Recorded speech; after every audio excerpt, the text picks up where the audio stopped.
Chapter 327.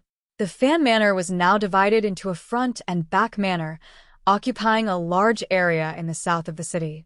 Between the two manors was a garden with fake mountains and flowing water. Naturally, the garden was not small. It was winter, and the trees had long hardened. Only a few frozen plum blossoms were still growing. Early that morning, there was a sudden rush of breathing in the Fan Manor garden. Ha ha ha ha. Fan Xian was wearing an unlined robe and was running around the garden wall. He had just recovered from his injury and was in a rush to train his body. Inevitably, it was a little strenuous, and he was panting heavily. The two tiger guards on duty and a few swordsmen of the 6th Bureau were vigilantly guarding every corner of the garden, ensuring the safety of the commissioner's morning training. Outside the study, Deng Ziyu and Gao De had strange expressions on their faces. Their gazes followed Fan Xian. They did not understand why Fan Xian ran for so long every morning, and Fan Xian had never explained it. Training twice a day was a good habit he had developed since he was very young. Now that he was injured and could not train his Jinqi, he could only put in more effort in training his body. Hidden hard work was one of Fan Xian's best qualities. However, none of the servants in the backyard looked at the young master who was running. These days, everyone was used to it. They squatted in front of the stone steps of the servants' room, brushing their teeth, and chatting with each other while blowing foam.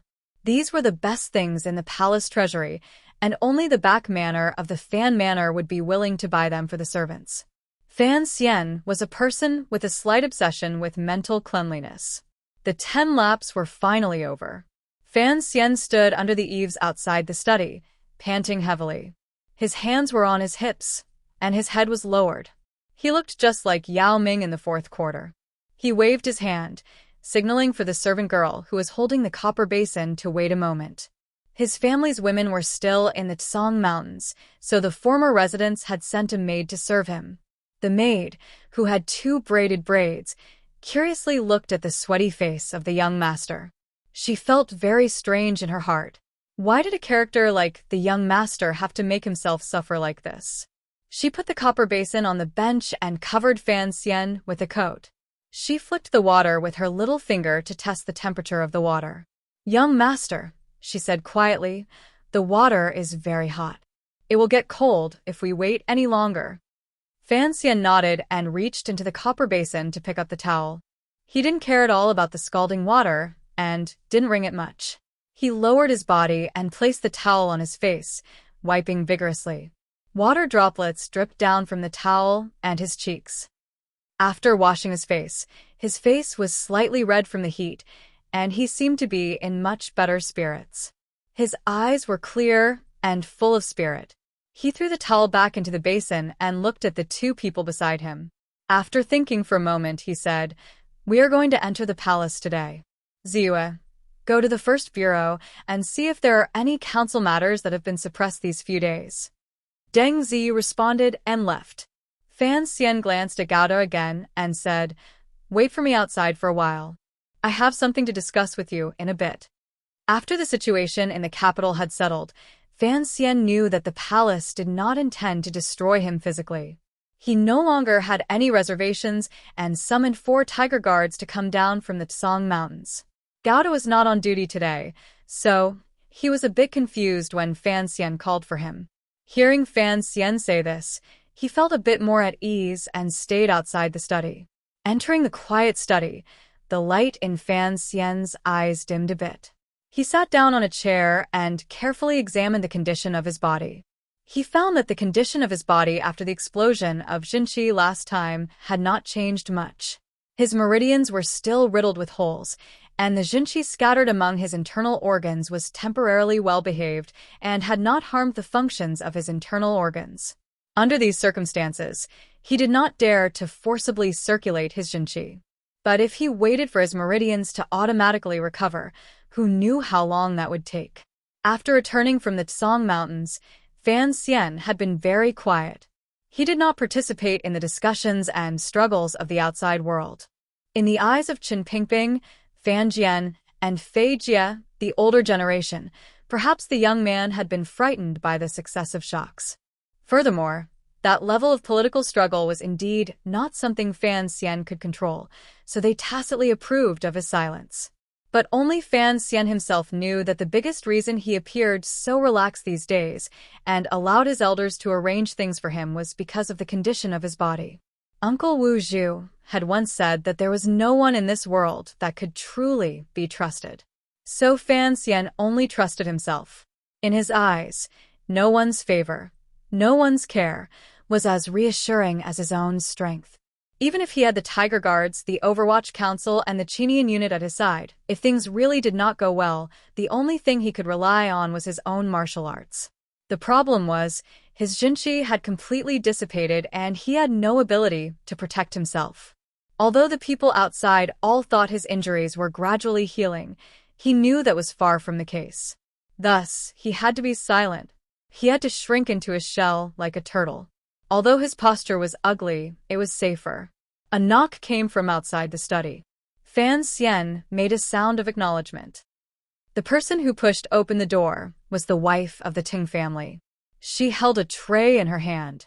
On it were 2 bowls of medicinal soup and a few small bowls of medicinal pills. It gave off a strong smell of herbs. Fan Xian's medicine was watched and handled daily by the wife of the Ting family. In such an important process, there were not many people he could completely trust. The wife of the Ting family placed the tray on the table and quickly went to pour a few cups of warm tea.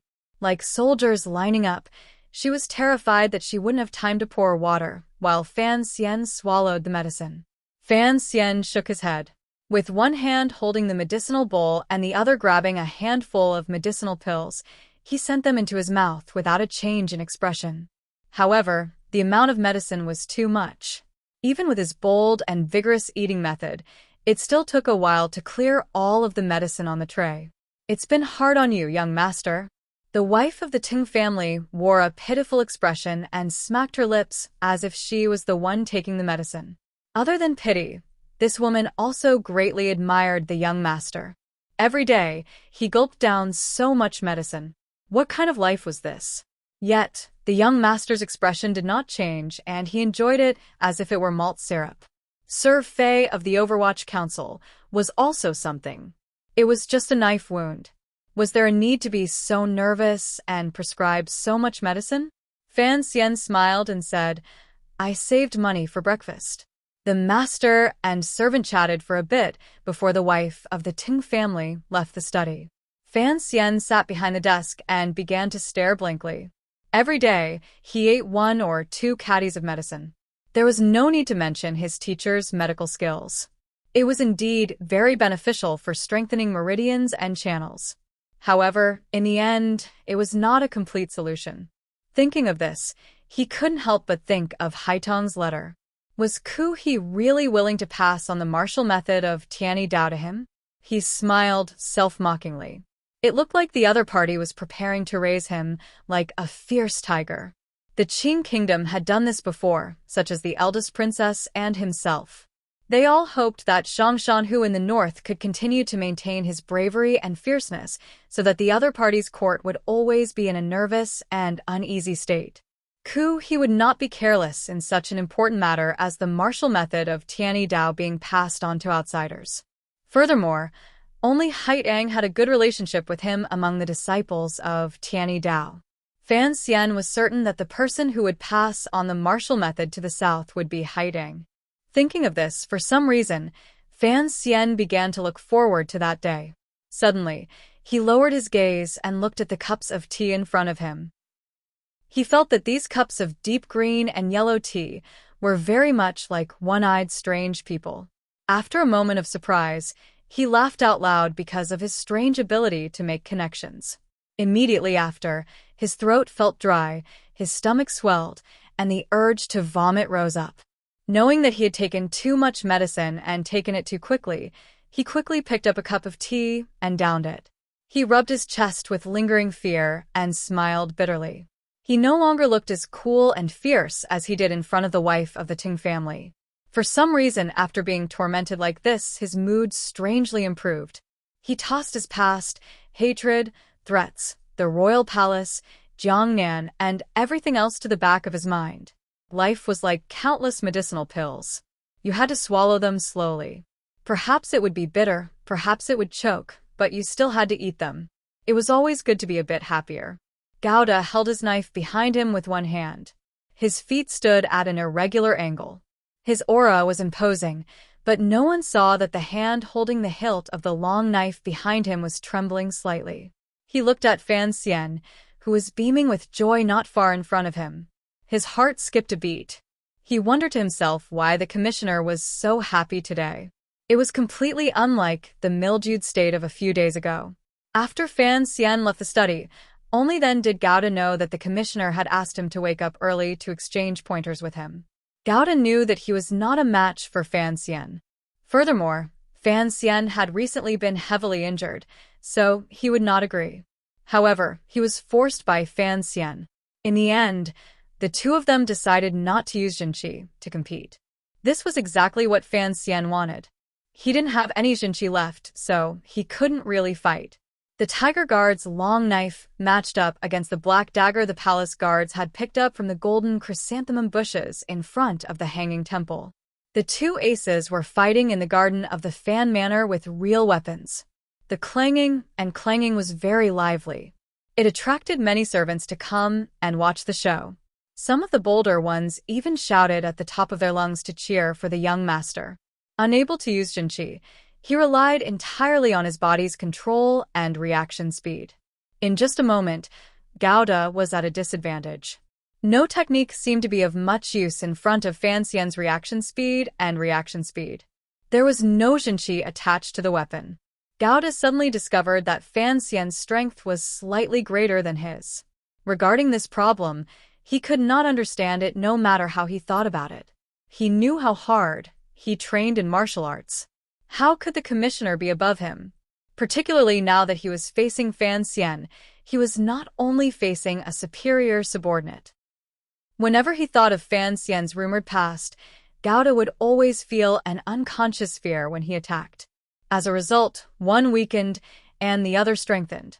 After crossing swords a number of times, the hand holding the long knife began to tremble. Fan Xian's finger pulled.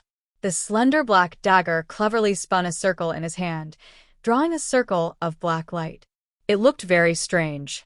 In reality, this was just a technique he had practiced in class in his previous life before he was admitted to the hospital. However, in Gouda's eyes, this move was truly powerful. He looked at Gouda, furrowed his brows, and shook his head. You can also see that my injury has healed. Don't hold back. After saying this, the tip of his foot pushed off the slightly slippery winter mud.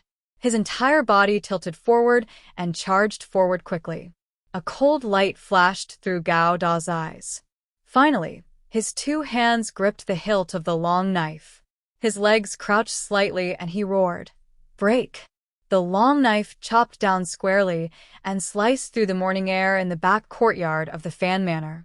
The knife came down quickly, but Fan Xian's attack was even faster. While Gouda's long knife was still raised above his head, he had already charged in front of him.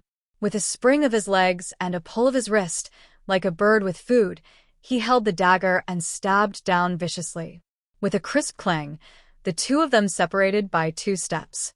They trembled a few times before standing firm. Fan Xian had the upper hand and made it impossible for Gouda's long knife to fully exert force. Gouda had the advantage of the weight of the long knife. The two of them fought to a draw. Fan Xian smiled and waved his hand. Let's leave it at that for today. Starting tomorrow, we'll fight every day. I think this is good for healing. After saying this, he coughed and used his sleeve to cover his mouth. Looking at the threads of blood on his sleeve, he did not panic. Although he had not used much Jinqi in that last attack, the blood had rushed back. Without Jinqi to protect his heart meridians, he had still suffered some injuries. Gouda did not notice this. He only furrowed his brows and said, "Sir, it's best not to use Jinqi after you're injured." However, replacing training with battle and not using Jinqi doesn't seem to be of much use. After all, when facing an enemy, the difference is too great. Even if you train your body to the extreme, it will not bring much benefit to your realm. As the commander of the Tiger Guards and seeing Fan Xian running, He mistakenly thought that Fan Xian was planning to walk a new path of cultivation from external martial arts to internal martial arts. As a matter of course, he reported to his subordinate and cautiously expressed his opposition to this crooked path. Fan Xian smiled. It's just loosening the meridians. Of course, I know what the foundation is. You don't have to worry. There was something he didn't say. In this world, there were indeed people who did not know Jinqi but could still reach the highest realm, such as Uncle Wu Zhu. Gao De had already reported to him about the murder in the alley outside the manor the night before. He thought that Uncle Wu Zhu had killed another Xinjiang assassin and did not care much.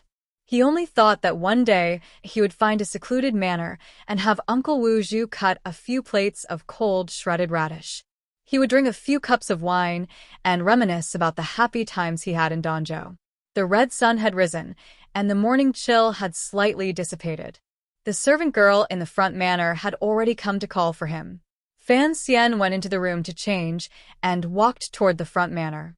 Along the way, he looked at the rising sun and the light winter scenery in the garden.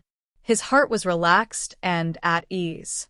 He had no idea that his closest uncle Wu Zhu had already floated far away to recover from his injuries, or what kind of danger he had faced. Fortunately, it was all in the past. The atmosphere at breakfast in Fan Manor was a bit strange. After all, the people in the front manor did not serve Fan Xian every day, so the pretty little servant girls always liked to greedily peek at the young master's beauty. In any case, the young master was used to people looking at him and did not care about it. But today, not many servant girls dared to look at Fan Xian, who had just entered the door. They only stood silently behind the table and served him. Occasionally, one of them dared to glance at him, but the expression in their eyes was one of respect and fear. The imperial power was like the heavens. This idea had long been deeply rooted in the hearts of the common people and scholars. And now, there were rumors that Fan Xian was the illegitimate child of the emperor and the mistress of the Yi family. Thus, everyone looked at Fan Xian differently. The blood of the imperial family ran in his veins. He was no longer just the loving and respectable young master of the past. He was no longer just a powerful official who excelled in both the pen and the sword. He was the son of the emperor. But in this rumor, the role of the master of Fan Manor, Minister of Revenue Fan Jian, was inevitably somewhat awkward.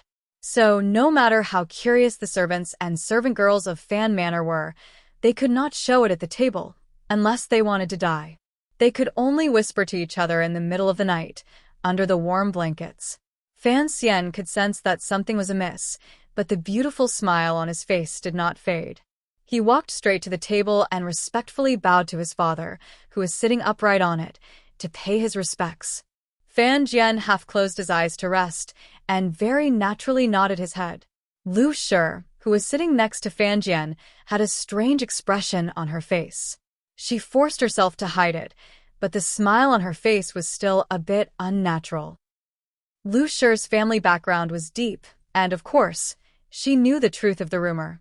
These days, she had long been shocked, especially when she thought about how she had wanted to poison the young man in front of her.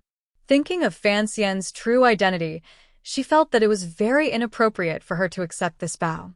She wanted to stand up and avoid it, but she was afraid that the master would be angry. As if sensing her strangeness, Fan Jian's lips curled into a faint mocking smile. He slowly opened his eyes, looked at his son in front of him, and said, "You are entering the palace today. Pay attention to your actions." Fan Xian laughed. "It's not the first time, so there's nothing to pay attention to. Isn't it the same as before? Wasn't it the same as before?" The meaning of this sentence was simple but also not simple. Lu Shi, who was listening on the side, felt her heart tremble. While she was still pondering this, the father and son were already smiling at each other. They understood each other very well. One was comforted by the old, and the other was full of admiration. How harmonious! As they were eating, they suddenly heard the faint sound of people coming from the east gate of the garden. Fan Jian stopped eating and frowned. "Who is making a racket?" Fan Xian handed over a towel and let Lu Shi wipe the grains of porridge from his father's beard. He knew that ever since his father left his life in Lujing River, he had walked the path of righteousness. Seeing his father's slightly angry appearance, he couldn't help but laugh. What could possibly happen? Eat your meal in peace. A servant hurried to the door of the manor to say something, and a servant girl came in to say something. Fan Anji was shocked to hear this. He no longer cared about persuading his father to eat in peace. He put down his chopsticks and stared at the door, not knowing what to say. The mistress, Lin Wana, and the mistress, Fan Roro, had already led Cece and Siki, the two servant girls, and a group of attendants back to the capital in a carriage. They had already arrived at the gate of the manor. Fan Xian looked at his father in surprise. Father, didn't we hide this from the mountain? Wana and Roro's group had hurried back to the capital in the early morning. Presumably, they had moved yesterday and had come back overnight. They were in such a hurry that even the Tiger Guards and Overwatch Council officials left on the mountain hadn't had time to send a message to him. This was because the girls had finally learned of the rumors circulating in the capital. They were worried about Fan Xian, so of course they had rushed back. Fan Jian knew that his daughter-in-law and daughter had returned home, and his expression had already returned to normal. He took the towel from Lu Shi and wiped his face, then lowered his head to eat his porridge. He spoke slowly. Yi Linger and Princess Regia are both on the mountain. How long can this be hidden? Seeing his son's blank expression, Fan Jian smiled. You young people have things to say. Go to the back of the manor. In a bit, the little kitchen will make you some new food. Coming down from the cold mountain, make something hot. Fan Xian knew that his father had given him permission, so he hurriedly complied and went out to receive them. The back of the manor was silent. Fan Xian, Wana, and Roro sat in the room like three clay bodhisattvas. It seemed that they didn't know who should speak. After all, this matter was a bit complicated. If Fan Xian were to explain, he would probably have to say a long story. If he were to let the girls ask, they didn't know what the rumors were about. Asking random questions would make Fan Xian unhappy. A moment later, it was Wana who finally bit her lower lip and probingly asked, Have the rumors in the capital died down? No. Hearing his wife's question, Fan Xian actually let out a big breath in his heart. He smiled and replied, How can things like rumors die down so quickly, and you too? How big of a deal is this? Is it worth rushing down the mountain and traveling through the night? What if you two fall? How am I supposed to live? He was now teaching his wife and sister a lesson, but he had forgotten that when he first came down the mountain, he was like a frightened stray dog. He had been ridiculed by Fan Jian and Shen Pingping. I'm going into the palace in a bit. Fan Xian thought for a bit and looked at his sister, who wanted to say something but stopped herself, and his wife, whose face was full of helplessness. He smiled slightly and said, If there is anything, we can talk about it when we get back tonight, but I want to say something first. I, Fan Xian, will always be Fan Xian. I can give you this promise. Fan Xian went out and began to prepare for the palace. Cece, with a face full of exhaustion, moved in front of him. Cece had grown up with Fan Xian. Their affection did not need to be said. More importantly, she had been influenced by Fan Xian to become very bold. There were no taboos or too many thoughts of seniority. Lin Wana and Roro both had some questions that they couldn't ask, but this serving girl was more direct. She mysteriously pulled Fan Xian's sleeve and came to a quiet place in the garden. She opened her mouth and asked, Young master, I heard from Lady Yi that your mother is the mistress of the Yi family? Fan Xian laughed loudly and patted Cece's head. Cece is still the most straightforward. Then, he lowered his voice and also mysteriously replied, Yes. Cece's mouth opened wide and immediately turned into a silly smile. This serving girl was older than Fan Xian by 2 years, but she still had such a soft and dazed personality. She was still not satisfied with her gossipy heart and continued to ask, Then, are you really the Emperor's son? To be continued. If you want to know what happened next, please go to www.cmfu.com. More chapters. Support the author. Support original reading. Chapter 328. Fan Xian smiled and looked at Cece until she felt uncomfortable. Only then did he retract his smile and say seriously, You'll have to ask my mother about this. Xiao Jinyu, serious reminder. The above sentence has nothing to do with the main text. It was purely because Xiao Jin's book review made me laugh so hard that I felt it had to be the headline. The main text is below. A carriage rolled over the green stone pavement of Zinjiku, making a squeaking sound. The winter was deep and cold, and the road was already covered in ice. The four-wheeled carriage didn't dare go too fast. The driver, Su Wenmao, was carefully and gently waving his whip. Around him, the swordsman of the 6th Bureau of the Overwatch Council, wearing boots, followed the carriage forward and looked around cautiously. The members of the Chinian unit were scattered. They were disguised as common people in cotton-padded jackets and hidden in the crowd of onlookers on the street. On the carriage was the emblem of the Fan family. It was square and round, with flowing gold and black borders. Fan Xian and Gauda sat in the carriage. 2 tiger guards sat across from them. Fan Xian's expression was calm. He said, "The arrangement is too big and too conspicuous." Gauda lifted a corner of the thick curtain from the carriage window and glanced at the street. He said calmly, "Assassins suddenly came from the mountains. Who knows if the capital is safe or not? The emperor is very angry about this and has ordered me to ensure your safety."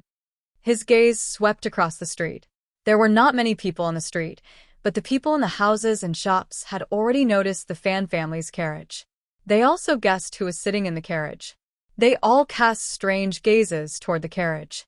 The rumor had already spread for many days.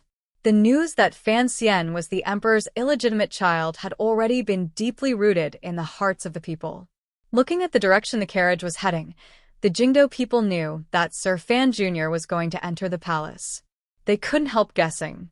They didn't know whether or not Jingdo would provide them with even more shocking news. The royal palace seemed very close. The carriage came to a stop outside the square in front of the palace. After the Hanging Temple incident, the Imperial Army's defenses were much tighter. Fan Xian got out of the carriage and accepted the large robe Su Wenmao handed him. He also took a walking stick and put it under his arm. Gauda knew that Fan Xian's external injuries had long healed. He couldn't help looking at him with surprise. Fan Xian didn't pay attention to his gaze. He led everyone toward the cool and majestic red and yellow palace. Before he reached the palace gate, the Imperial Guards in charge of guarding had already divided into a small team to receive him. They silently but thoughtfully shielded him from the wind and welcomed him into the palace gate. This kind of treatment had always only been afforded to the old and frail officials. Even the princes could not receive such generous treatment. Fan Xian could not help but frown, feeling a little confused. He did not know that the first prince had secretly instructed his subordinates. Although the great prince did not say anything, his calm attitude was enough to let all the generals of the imperial army know that the rumors had not harmed Fan Xian's position. Furthermore, the relationship between Commissioner Fan and the great prince had long recovered. The person responsible for welcoming him at the palace gates was Unico, whom Fan Xian had first met when he entered the palace. The two of them had long become familiar with each other. With a face full of flattery, Unico said, "Young Master Fan, it is fortunate that I woke up early today. Who would have thought you would come so early?" Fan Xian jokingly scolded him and asked with a glimmer of confusion, "Last month, you said you were going to the Bureau of Shiguan. The last few times I entered the palace, it was Lao Yao who received me. Why are you the one coming out today?" Unico had long been promoted to the position of Bureau of Shiguan. He was in charge of medicine and funerals in the palace. It was truly an important position. He was a popular figure in the palace. Logically speaking, it should not be his turn to receive Fan Xian outside the palace. Unico smiled and said, "Lao Yao has left the palace to take care of business. The emperor had me come today to take his place for a day." Fan Xian nodded and followed him into the palace. Along the way, they passed through the large palace garden, chatting here and there. A moment later, Fan Xian finally sighed and faintly said, "These days, I've gotten used to the gazes of others. You're the best, Lao Ho, to treat me like you always have." Unico shivered slightly. Immediately after, his heart warmed. He said in a fawning manner, "Look at what you're saying. In the future, young Master Fan will only soar higher and higher. Of course, I have to serve you carefully. Fan Xian didn't expose him. He chuckled and let it go. In reality, he did feel something. After everyone knew of his relationship with a royal family, their expressions would be somewhat unnatural. On the contrary, the eunuchs in the palace did not seem to have much of a reaction. He didn't know that the eunuchs in the Qing royal palace always maintained a balance between the princes. They did not dare to randomly vote for a master. They were not like officials. Once they voted for the wrong master, they could only die after the other side ascended the throne. On the contrary, there was a distance in their respect toward the princes. Furthermore, they served the emperor daily. Other than the crown prince, they were not overly afraid of the other three princes. Whether Fan Xian was a prince or not was not important to the eunuchs. On the contrary, it was his own position that was the reason the eunuchs curried favor with him. They walked past a few familiar palaces and finally arrived in front of the royal study. Eunuch Ho carefully spoke from outside the door. He then turned and gave Fan Xian a meaningful glance before retreating to the side. After the door opened, Fan Xian walked in on his walking stick. Standing in front of the tall bookcase, he pretended to unnaturally place his walking stick to the side and bowed deeply toward the emperor, who was reading memorials on the soft couch. The emperor didn't even raise his head. He grunted and then said, "Find a place to sit. We'll talk after I finish reading these." How could he find a place to sit in the royal study? Hong Zhu, who was standing to the side with a horsetail whisk, was very clever. He understood the emperor's meaning and quickly went to the back to bring out an embroidered stool and placed it by Fan Xian's side. Fan Xian smiled gratefully at the little eunuch and sat down. In his heart, he was thinking, why is this child's pimples still so vigorous? The emperor lowered his head as if he did not see this scene. However, a glimmer of a smile flashed through his eyes as he looked at the memorials. It was completely silent in the royal study. No one dared to speak. The eunuchs inside and outside the door did not make a single sound. This was not the first time Fan Xian had been alone with the emperor and Fan Xian. After that rumor had spread, the two of them were alone in the same room. His heart always felt strangely nervous. His chest also felt a little itchy. He couldn't resist coughing. The coughing immediately reverberated throughout the royal study. It was incomparably clear and actually startled himself. The emperor raised his head and glanced at him. He didn't say anything and continued to read through memorials. Fan Xian quickly sat up straight on the bench and began to quietly watch the emperor's daily work. He knew that not many people had the opportunity to see this scene in front of him. It had been too long, and his mind wandered. He began to unconsciously observe the emperor's appearance. Although the emperor's head was slightly lowered, Fan Xian still found a few familiar shadows on his thin face. More accurately, they were places similar to his. This was probably the so-called blood relationship. The emperor read through memorials for a long time. There were many memorials on the desk. His brows were sometimes furrowed angrily, sometimes relaxed happily, sometimes silent and gloomy, and sometimes excited. The territory of the Qing kingdom was vast, with 7 roads and 26 counties under its jurisdiction. There were countless provinces and counties. Using Jingdo as the center to govern the world was a difficult task. Just the number of memorials sent in from all over the country was as numerous as snowflakes. If it was an emperor who followed the principle of ruling from above, perhaps he would give power to the cabinet and go sightseeing every day. However, the current emperor of the Qing kingdom was clearly not willing to be a muddle-headed ruler. He did not relinquish any of the kingdom's power. Thus, he did not hesitate to chase Prime Minister Lin Ruofu out of court and only set up the Hall of Governmental Affairs. This is practically self-torture. Fan Xian calmly watched the scene in front of him. A cold smile flashed through his heart. Being an emperor was indeed not an interesting matter. In comparison, growing flowers like King Jing seemed to be a pretty good choice. The sun gradually moved to the middle of the sky. After the sunlight shone down through the layers of cold clouds, it had been frozen until it lost all its heat. The people in the palace seemed to have forgotten the time. The emperor finally finished his morning edits and closed the last memorial. He closed his eyes and slowly rested his spirit. In the end, he even stretched. The eunuchs filed in. Towels, calming tea, pastries, and incense began to be applied to the emperor's body and stomach. Fan Xian noticed that the towels did not give off a sliver of cold air in this winter. He furrowed his brows and asked, "Your Majesty, is this cold?" The emperor made a sound of acknowledgement and took the towel to rub his face forcefully. Indistinctly, he said, "It's cold to the bone. It can wake the spirit." Fan Xian thought for a bit and finally said, "Your Majesty, try a hot towel. It's good for the body." The emperor was slightly surprised. He then smiled and said, "A hot towel is too warm and comfortable. I'm afraid I'll fall asleep." Fan Xian also smiled. "Use a hot one. The hotter the better." He suddenly seemed to choke. As he coughed, he hurriedly waved his hand and said, "Of course, be careful not to burn yourself." The emperor suddenly revealed a meaningful smile. Glancing at him, he said, "Not bad. You appear relatively calm." Fan Xian was speechless. The emperor's gaze moved to the walking stick behind Fan Xian. He couldn't help but sigh in his heart. This child is as stubborn as his mother. He wants to purposely let me see that he is acting obedient. He wants me to reprimand him and firm his heart. Does he think I don't understand? Thinking of this, the emperor remembered more and more how good someone had been in the past. He also found that Fan Xian was a good son who did not have any improper thoughts. On the contrary, he was somewhat aloof.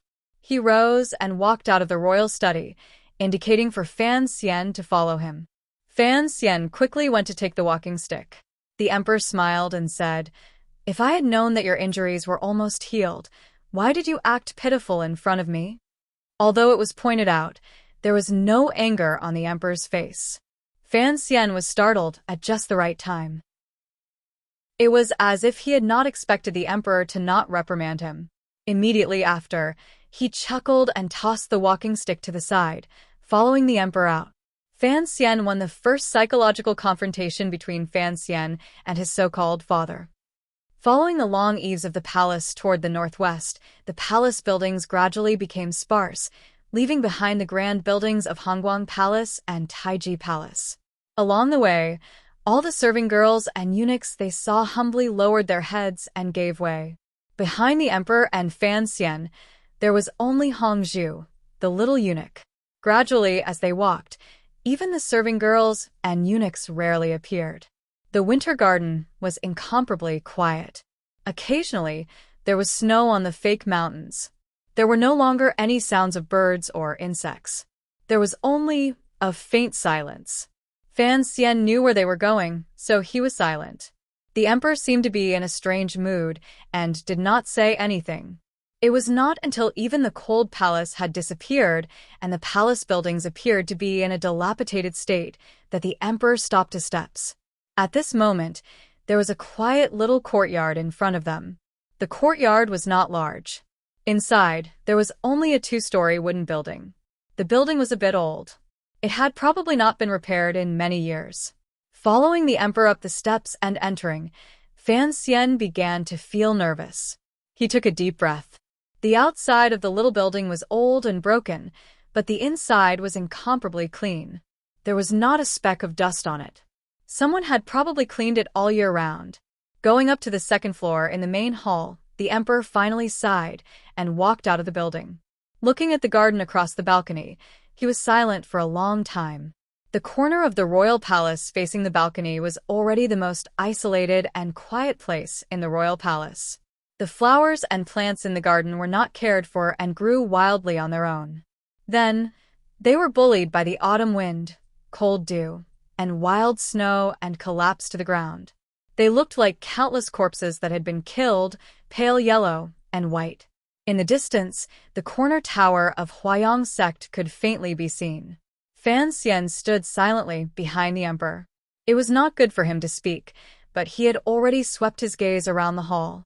He did not see the portrait he was thinking of. It was like the little eunuch Hongzhu was performing a magic trick. He brought out boiling water from somewhere in the little building and made tea. He respectfully placed it on the table and then obediently went downstairs, not daring to wait at the side. Earlier, I told you to wait in the royal study. The emperor's face was facing the outside of the railing. His hands gripped the railing firmly and powerfully. There was no fluctuation in his voice. I wanted to tell you that a ruler has a ruler's way. Fan Xian remained silent. As the ruler of a country, I must consider the state and the people under heaven, the emperor said slowly. The emperor said slowly, his eyes staring into the distance. Being an emperor is not an easy job. Your mother once said that. So, sometimes I must give up some things, even some things that are very valuable, and leave you in Danzhou for 16 years. Don't blame me. Fan Xian had waited for this day for a long time and had made solid mental preparations. Suddenly hearing these words, he still couldn't stop a chill from traveling up his neck and toward his head. He was so shocked that he didn't know what to say. After a moment of silence, he suddenly bit his lower lip and replied in a clear voice, I don't know what your majesty means by these words. Fan Xian's reaction seemed to have long been within the emperor's expectations. He smiled self-mockingly and didn't turn his head. However, his tone became even gentler. Including your brothers, even if the people under heaven have resentment toward me, I'm afraid no one would dare to say it to my face or show it. And Ji, you indeed have some of your mother's legacy. Fan Xian forcefully straightened his neck and stubbornly didn't say a word. You don't know what I mean by these words? The emperor turned around. His light yellow robes appeared even more noble by the railing of the winter building. Slowly, he said, What I mean is, you are my son. Fan Xian was silent. After a long time, he suddenly smiled. He couldn't help but laugh. It was a silent laugh. There was an indescribable bitterness, grief, and indignation in his laughter. After a long time, he slowly withdrew the smile on his face. For a moment, he was at a loss. He had forgotten earlier, from the moment he entered the palace, whether he was acting according to plan, or if he had completely taken the role of the emperor's illegitimate child. It was difficult for him to get out of the act. He bowed deeply toward the emperor, but still wouldn't say anything. The emperor sighed in his heart. He was completely fooled by the emotions Fan Xian displayed. Faintly, he said, I originally didn't want to acknowledge the rumors in Jingdou, but in the end, I will. And Ji, in the end, you are my flesh and blood. The emperor walked closer to him and looked at the unique determination and stubbornness on the face of this beautiful young man in front of him. An expression of pity appeared on his face and was immediately hidden. He didn't demand that Fan Xian answer. Instead, he said to himself, You will be 18 next month. Fan Xian abruptly raised his head. He wanted to speak, but then stopped. A moment later, he lightly said, I don't know when I was born. These words pierced into the emperor's heart. It made this emperor, whose heart had always been ice-cold, finally feel a sense of guilt. He thought for a moment and then slowly said, The 18th of the first month. Fan Xian was slightly surprised. Shortly after, he smiled bitterly and sighed. I didn't know I was born 18 until I was 18. The emperor smiled warmly. The more he looked at the child in front of him, the more he liked him. Unconsciously, he said, To be able to raise you into such a sensible child in the countryside, it must have been very hard on your mother in Danzhou. One day, I will also go to Danzhou to visit her. And Ji, how is her health recently? Fan Xian lowered his head in silence for a moment. No one knew what he was thinking. Finally, he opened his mouth. Grandmother's health is very good. I often communicate with Danzhou. Oh. Hearing that he was finally no longer calling himself an official, the emperor's heart warmed. He smiled comfortingly and began to gently ask about Fan Xian's childhood. The conversation had a prelude. Fan Xian seemed to have adapted to the new relationship between ruler and official. He began to talk about his childhood days to the emperor in front of him. Everyone, please read the following rhyme aloud. Fan Xian was the emperor's son. At first, the emperor did not know that Fan Xian knew that Fan Xian was the emperor's son. Now, the emperor knew that Fan Xian guessed that Fan Xian was the emperor's son. At first, Fan Xian wanted the emperor not to know that he knew. Now, he wanted the emperor to guess that he just knew, but didn't want to know. Thus, the emperor did not know Fan Xian, but Fan Xian knew the emperor. The emperor thought of Fan Xian as a son, but Fan Xian did not think of himself as a son. This was a problem of the mind, and it was also a psychological problem. From the first step he took into the palace, Fan Xian had been using this to retreat step by step and attack step by step. It finally quieted upstairs. This pair of father and son, each with their own ulterior motives, sat apart, drinking tea and chatting. Although Fan Xian still did not speak, his expression had already calmed. His conversation with the emperor was no longer restricted to the memorials between ruler and official. He could talk about the gossip outside the palace, his life these years in Danzhou, and the small matters of his family. Thus, the emperor began to revel in this kind of atmosphere. This was exactly what Fan Xian needed. Chapter 329. As the ruler of a country, he had many matters to attend to. He could not always stay in this remote part of the palace. He didn't know which part of the country had something happening. The head eunuch of Taiji Palace put on a thick face and took a great risk to come outside the building. He bitterly reported downstairs many times before finally, successfully inviting the emperor to come downstairs. Seeing Commissioner Fan standing behind the emperor, the head eunuch silently groaned in his heart. No wonder the palace could not find the emperor. It turned out that the father and son were playing a tearful game of recognizing each other. He had rashly come and disturbed the emperor and made him unhappy. He didn't know how many beatings he would receive. The emperor's expression was indeed not good. Of the sons he had, the one he admired the most was Fan Xian. After Fan Xian entered Jingdou, he had brought too much glory to him and the entire Qing kingdom. Furthermore, he was intelligent and sensible. He could be of great use. The most important thing was that he had saved the third brother in the floating temple, and now that he had refused to acknowledge him, it was easy to see that under the child's sloppy appearance, there was a loyal heart. His methods seemed to be cruel, but they were all filled with the intention of moderation. In the heart of this middle-aged emperor, how could he not have felt a sliver of unreasonable jealousy toward Fan Jian? In the end, the emperor was only a mortal. Now he could finally recognize Fan Xian. Although Fan Xian had not spoken, the atmosphere was enough to make the emperor happy. However, at this time, someone had come to disturb them. Of course, his mood was not very good. At this time, there were too many people inside and outside the building, so it was not good for the emperor to say anything more. He turned around. His frosty face gradually softened. Gazing at Fan Xian's beautiful and somewhat familiar face, he quietly said, "You've seen and said earlier, as the ruler of a country, there are always too many things that you have no choice but to do. Think about it yourself. Don't have too much resentment in your heart." Given the dignity of the emperor, even if the person in front of him was his own son, he would not lower himself to speak like this. Other than not expressing apology, these words had already expressed enough. Fan Xian did not continue to pretend.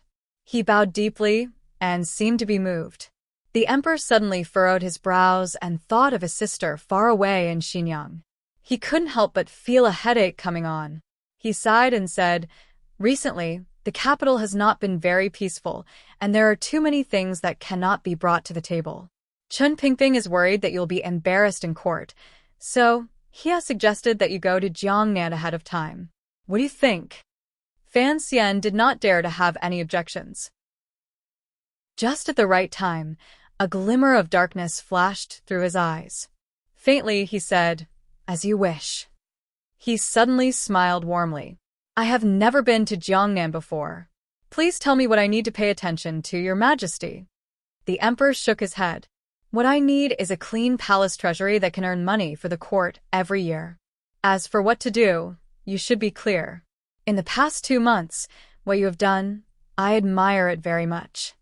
Naturally, he was talking about the Overwatch Council investigating the Cui family and attacking the palace treasury smuggling. The emperor continued, "Only because of this, and Ji, you have made a few enemies in court. There are some things that I am not good at. You have done well." In the emperor's eyes, the reason why Fan Xian had spared no effort in attacking Xinjiang and the second prince was, of course, because of that memorial. He was working for the court and handling matters that he could not easily appear in. After a moment of silence, Fan Xian opened his mouth and said, "From now on, I am still willing to be your majesty's lone official." The emperor was very satisfied with Fan Xian's attitude. Fan Xian took this opportunity to ask, "However, Jiangnan is far away. Although I have the power of supervision, I am not familiar with business.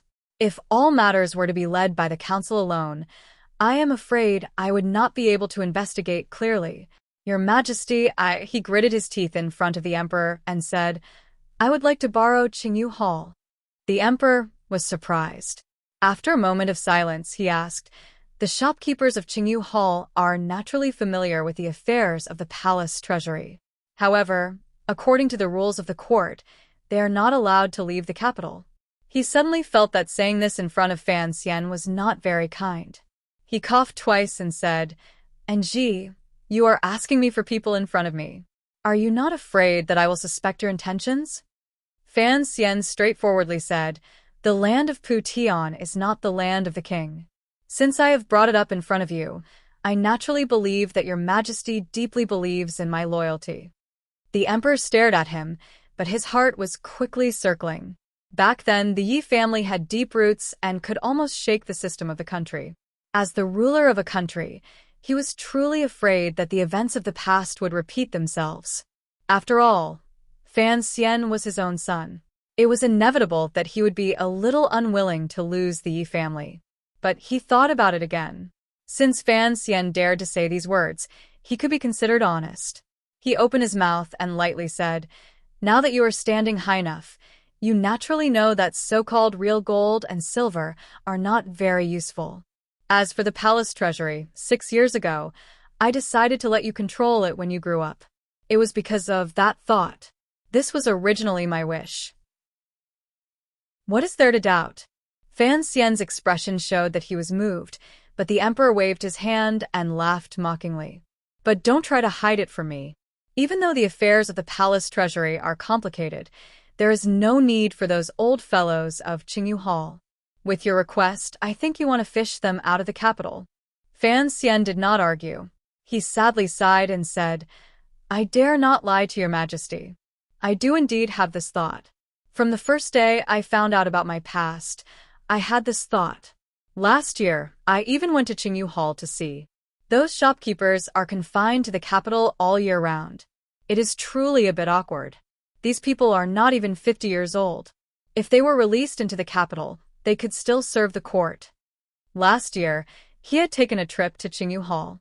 He knew that this matter would one day be discovered by someone with ulterior motives, so he might as well say it in front of the emperor.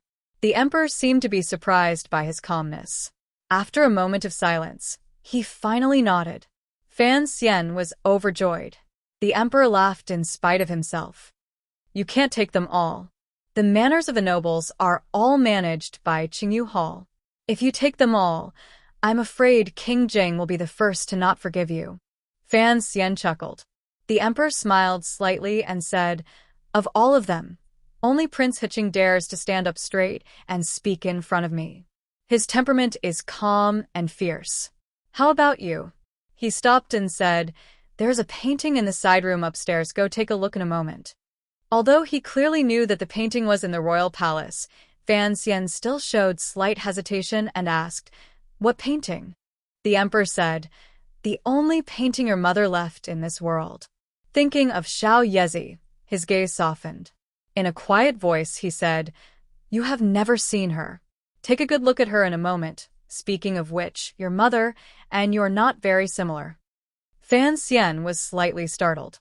He then heard the emperor sigh and say, although they were both incomparably beautiful, their temperaments were very different.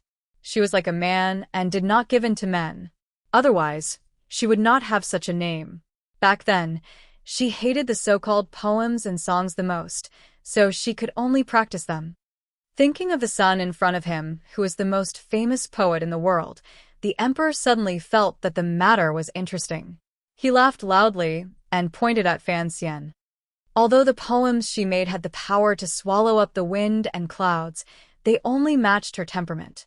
The difference from yours is too great, too great. Hongzhu looked at the eunuch's anxious and urging gaze outside the building. Hearing the emperor and Sir Fan Jr.'s happy conversation, he did not dare to go forward and disturb them.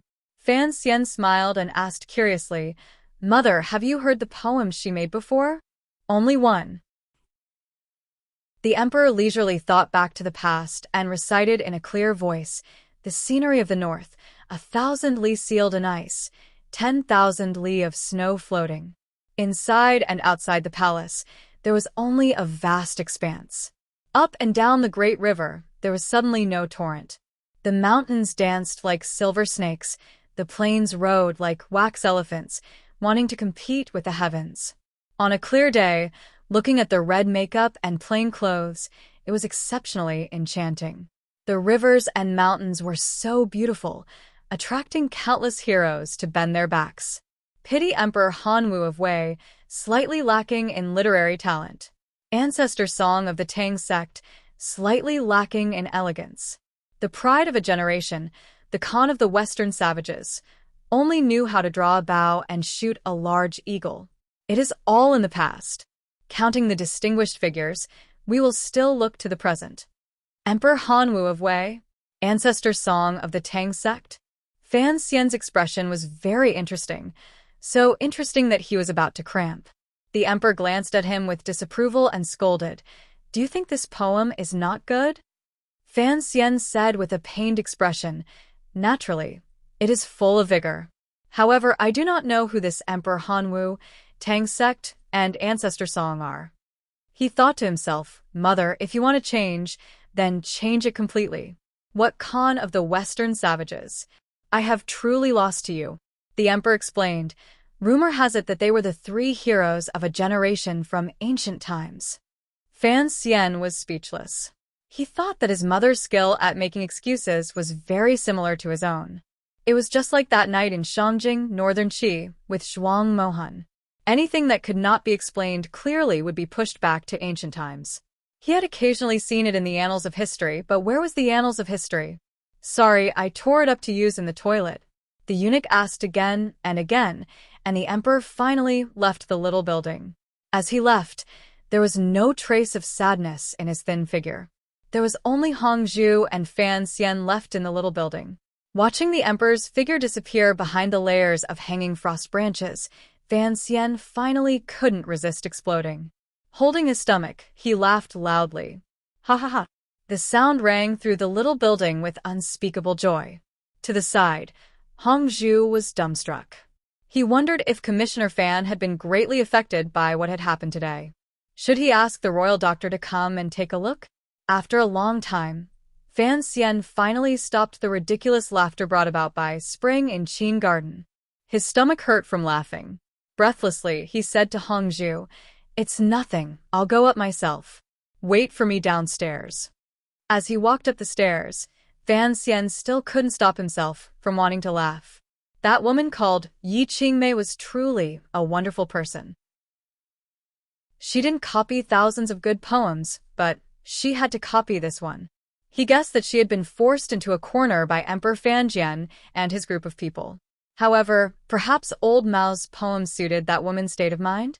By the time he reached the top floor, Fan Xian's smile had completely disappeared. He had recovered his usual calm. Placed in a feudal dynasty, the poem his mother copied was truly an antinomian poem. The emperor could say it, but she couldn't. No wonder she had such a serious conflict with the royal palace in the end. He smiled coldly in his heart. He threw all of the true feelings of the emperor to the back of his mind and did not think about it again. Arriving outside the side room, Fan Xian casually picked up the cup of cold tea on the table and pushed open the door. Stepping over the threshold, he did not hesitate or tremble. Calmly, he stood in front of the portrait. In the painting was a yellow-robed woman. In the background was a surging river. The woman stood on a green rock by the river. The skirt on her body swayed gently in the river wind. She faced the direction of the river. The turbid waves in the river rose into the air, slapping against the rocks and turning them into mud. On the opposite bank, in the distance, one could faintly see people the size of ants moving rocks or something. Perhaps they were building the river embankment. The painting's workmanship was exquisite. The brush strokes were exquisite, but the style was grand and majestic. It was detailed to the point of being grand. Regardless of whether it was the heavy scene on the other side of the river or the green and yellow mountain rocks nearby, they were all described very well. In particular, the river bound between the two sides of the yellow mountain was even more turbulent. The waves turned white, and it was imposing. Looking at this painting, it was as if one could feel a fierce river wind seeping out from the painting and blowing on the viewer's face. If one stood slightly closer, it was as if one could hear the impassioned sound of the river water slapping against the two sides of the river. However, none of this was the main point of this painting. Anyone lucky enough to see this painting would be immediately attracted by the yellow-robed woman standing on the other side of the river. They would no longer have any spare thoughts of looking at the scenery and people in other parts of the painting. The yellow-robed woman only revealed one side of her face. A few strands of black hair by her earlobes, as translucent as jade, gently fluttered. Her lips were slightly pursed. No one knew what she was thinking about. What attracted one's gaze the most were her eyebrows. Those eyebrows were clear and beautiful like swords. They did not seem like those of a weak woman, but they also did not have a hint of manly heroism. They were only clear and carefree. At this moment, Fan Xian's gaze was only focused on the side of the woman's face in the painting. The expression in the eyes appeared calm, but it always seemed to contain even more emotion. In just an instant, he remembered that in the cave on the precipice of Western Mountain outside Shangjing in northern Qi, Xiao End had once described his mother to him. Yes, it was this kind of gaze. Soft, sorrowful, filled with love and attachment to life, yearning for beautiful things, sympathy for suffering, and the confidence to change everything. Fan Xian sighed and slowly sat down. Looking at the painting on the wall, he did not move his gaze for a long time. It was as if he wanted to firmly engrave the woman's appearance in the painting into his heart. With cold tea in his hand and the old painting in front of him, he sat silently in the side room. He didn't know how long he sat there, but he didn't notice the sun outside the little building shift and the wind and clouds slowly move. The cold tea in his hand was still untouched. Fan Xian had sat for half a day. His lips were a bit dry. He suddenly tilted his head and looked at the yellow-robed woman in the painting.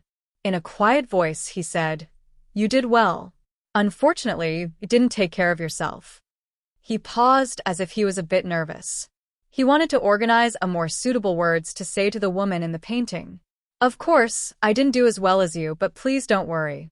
I will certainly take care of myself." He stood up and looked calmly at the painting. In a quiet voice, he said, "I'll leave you here for now. Presumably, he won't let me take it away. In a few days, I will often come to see you." He didn't know how much time would pass. Fan Xian moved closer to the painting and suddenly smiled brightly. Full of vigor, he smiled and said, "It's all in the past, it's all in the past. Let me deal with the romantic figures." After saying this, he rose and left the side room. The room was completely silent. The door suddenly creaked and was hurriedly pushed open. Fan Xian returned and stood in the side room again. Looking straight at the woman in the painting, he abruptly opened his mouth and asked, "Science? A female doctor?" Naturally, the woman in the painting could not answer the question her son would ask many years later, so she only remained silent. Fan Xian's heart involuntarily ached. Shortly after, he chuckled and hid the wetness in his eyes. Sincerely, he bowed and said, "Thank you." Then he actually left. The yellow-robed woman in the painting did not turn around. She only looked at the scene across the river. She was silent with her back to the door behind her. No one knew how long it would take for it to open again. Originally, I had written a few hundred words, but this chapter can only end here. This is the only way to express my sincerity towards Yi Qing Mei and myself. Today, I am 30 years old. In life, I always think about all sorts of things. So today, I am also inexplicably sad and angry, crying bitterly. I really don't want to be 40. Fortunately, the Vermilion Bird Chronicles is finished, and I am satisfied with it. Then I have an explanation for my life, and I can slowly explain it in the future. This kind of life can be considered relatively happy because I really like writing and making up stories. And on the day I was born, I just happened to write this chapter. It is also a kind of happiness. Finally, I recommend a book, Magical Acupuncture. It is not a friendly recommendation. I only read it because a friend recommended it. I don't understand Chinese medicine, so I just wanted to read it for fun. But in some of the details, I can see the sincerity of YY. I like it. P.S. I will definitely be drinking today, so I may update later tomorrow with fewer updates. Chapter 330. Walking out the door, Fan Xian put down the cup of cold tea in his hand. With a clang, the teacup accurately landed on top of the other teacup on the table. The two teacups were stacked on top of each other, and not much tea spilled out. Pressing the teacup against the previous teacup was a very ordinary and casual action. He came down the stairs and quietly said something to Hongzhu. The two of them left the little building and followed the cold stone path in the palace in that direction. After seeing Fan Xian out of the royal palace, Hongzhu circled around Taiji Palace and went through the curved stone door to the royal study to give his report. Along the way, he joked with the palace maids and chatted with the little eunuchs for a while. It was an indescribable joy. The eunuchs and serving girls were also surprised. They thought, ever since eunuch Hongzhu had been at the emperor's side, his status had risen. Even his temperament had become steadier and more ruthless. What had happened to make him so happy? Seeing that the royal study was not far away, Hongzhu came to his senses and knew that he had acted a bit too much. He quickly stopped in his tracks and grabbed 2 handfuls of snow from the mountain rocks by the side of the road. He fiercely rubbed at his face, forcefully cooling the heated skin on his face. Only then did he relax. He coughed lightly a few times and imitated Eunuch Hong, the ancestor of the eunuchs in the palace. With a deadly serious expression, he pushed open the door to the royal study. At this moment, the emperor was arguing with Shu the scholar about something. Their voices were very loud. This Shu the scholar was truly daring. He did not yield an inch in front of the emperor. He could only vaguely hear that it was some river channel, transfer of funds, and Ministry of Revenue matter. Hongzhu's ears perked up, and he waited to the side. He didn't even dare to breathe too loudly. He knew exactly what it was for Shu the scholar to have the courage to go against the emperor. This winter was a good time to dredge the river. The Hall of Governmental Affairs had already drawn up the rules 2 months ago. They were only waiting for the Ministry of Revenue to gather silver before organizing the various provinces and counties to recruit people and repair the river. However, he had not expected that the Ministry of Revenue would not be able to take out so much silver. The shortfall was too great and seriously delayed the repair of the river. Thus, Minister Fan became the target of public criticism. If it were not for the emperor's protection, Minister Fan would have asked to resign no matter what. The kingdom of Qing was in its golden age, yet the national treasury could not take out enough silver. The Hall of Governmental Affairs asked the Ministry of Revenue, but the Ministry of Revenue did not know anything, only saying that the palace had transferred it. But the palace's expenses had always come from the palace treasury. Could it be that the palace treasury had fallen to such a state? The matter of the palace treasury involved the eldest princess and the face of the royal family. Furthermore, the Overwatch Council had recently been investigating the Chui clan, and the spearhead was pointed at the palace treasury. At this time, the officials in the court could not ask the emperor directly. As a result, Grand Scholar Shu's trip to the palace came about. It seemed that the interaction between the monarch and the minister was not very peaceful. The emperor coughed and vaguely said Fan Xian, Jiangnan, and a few other indistinct words. Shu the scholar's expression finally improved a little. It was as if he believed that after Fan Xian went to Jiangnan, he would be able to solve the Qing kingdom's financial problems. The old scholar lowered his voice, but his face was full of worry. I'm afraid that we won't make it in time. What if there's another flood next year? The affairs of Jiangnan are complicated. Even if Commissioner Fan is exceptionally talented, if you want to sort it all out, it will probably take a year. Even if the heavens are looking out for you next year, what about the year after? The emperor smiled and comforted Xu Wu. Fan Xian will leave in a few days. He should be able to make it in time. Xu Wu made a sound of acknowledgement and left the royal study with a smile. In reality, both monarch and official were experienced and prudent people. How could they truly stop worrying just because a young man like Fan Xian was going to Jiangnan? Furthermore, what Xu the scholar was fighting for was not just these things on the surface. As the head of the civil officials in court, he needed the emperor's stance on what to do with the palace treasury. More importantly, after the two rumors had come out one after the other, how exactly was the court, or rather, the palace, going to deal with Fan Xian? The royal family played with mysteries and kept many things a secret. However, the system of officials in court could not stand this. Everyone was anxious and always wanted a definite answer. Since the emperor had clearly stated the date of Fan Xian's departure from Jingdo, it was to announce that the management of the palace treasury would certainly begin, and it would begin very forcefully. It was also to tell the officials in court through Xu Wu that Fan Xian's identity had temporarily come to an end. Regardless of whether he was a remnant of the rebellious Yi family or the emperor's illegitimate child, in any case, he had already left Jingdo. Stop guessing blindly and let the matter fade. Hongzhu. The emperor suddenly woke from his deep thoughts and asked, what was his reaction earlier? Hongzhu was startled and quickly replied in a low voice. There were glistening tears in Commissioner Fan's eyes and an expression of relief. He once laughed loudly 3 times in the building, but I don't know why. At such a young age, he was able to personally follow by the emperor's side. Naturally, he was more quick-witted than most people. Of course, he knew that the emperor spoke of was Sir Fan Jr., who had just left the palace. The emperor's expression darkened slightly. Shortly after, he smiled slightly and said, this is also good. After letting go, it will be easier to work for the court without any worries.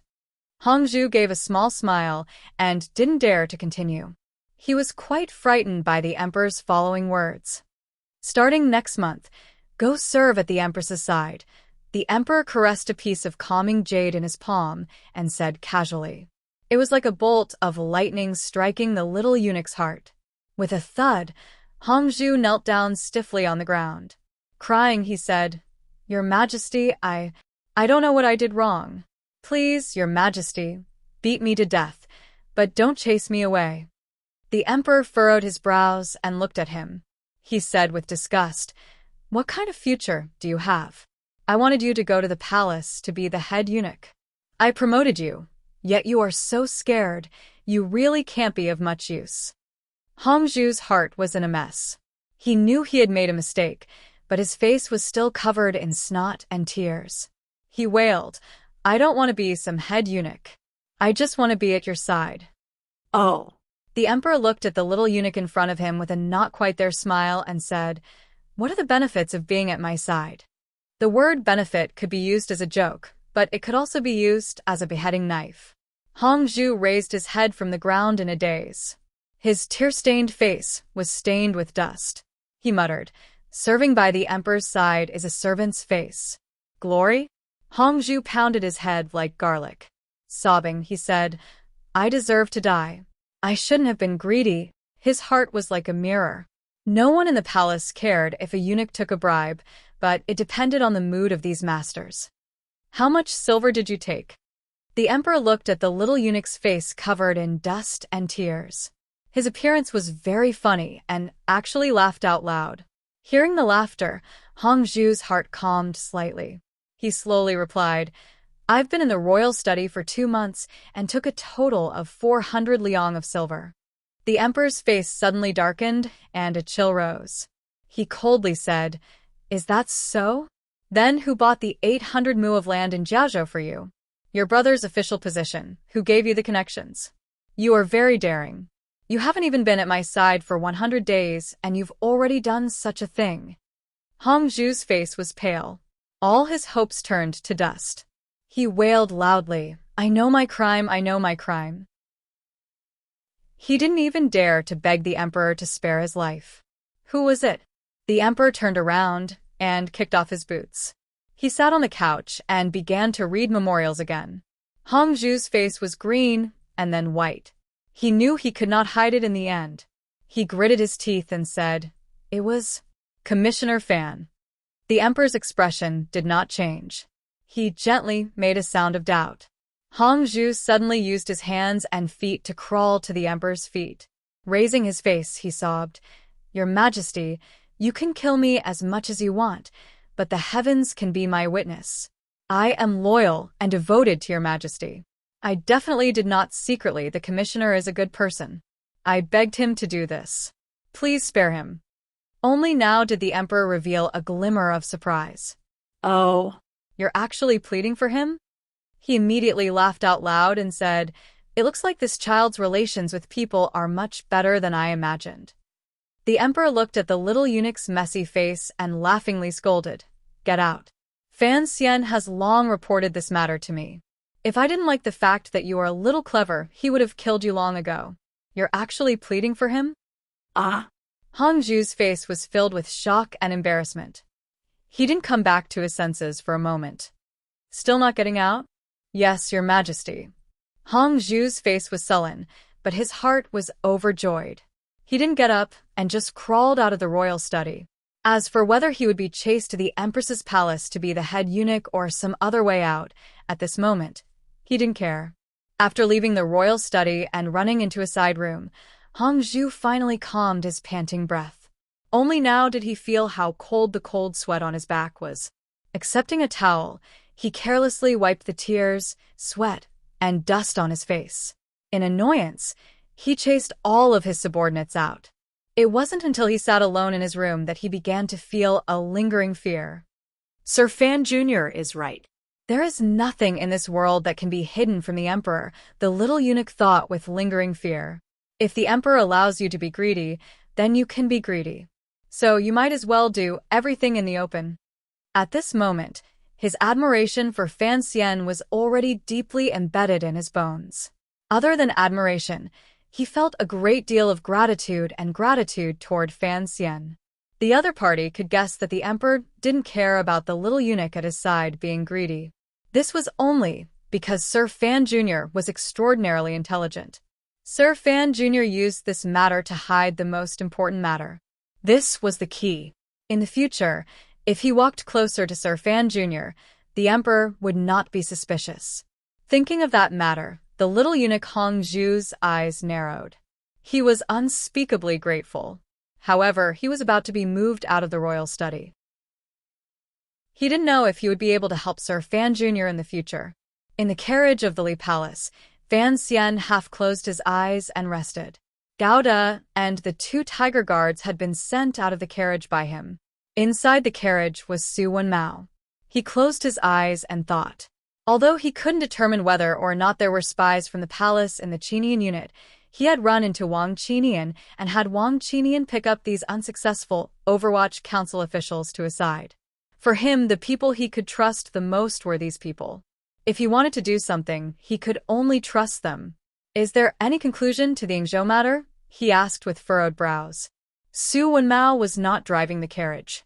He carefully listened to the movements outside the carriage before quietly saying, "Sir, don't worry. After the Yingzhou Zhizhou was imprisoned, he died of illness. He didn't go through the council's methods and used your medicine. The coroner won't be able to find anything." Fan Xian nodded. "If it can be confirmed that it is safe, then don't touch the Zhizhou's family. This matter ends here. You should know what to do."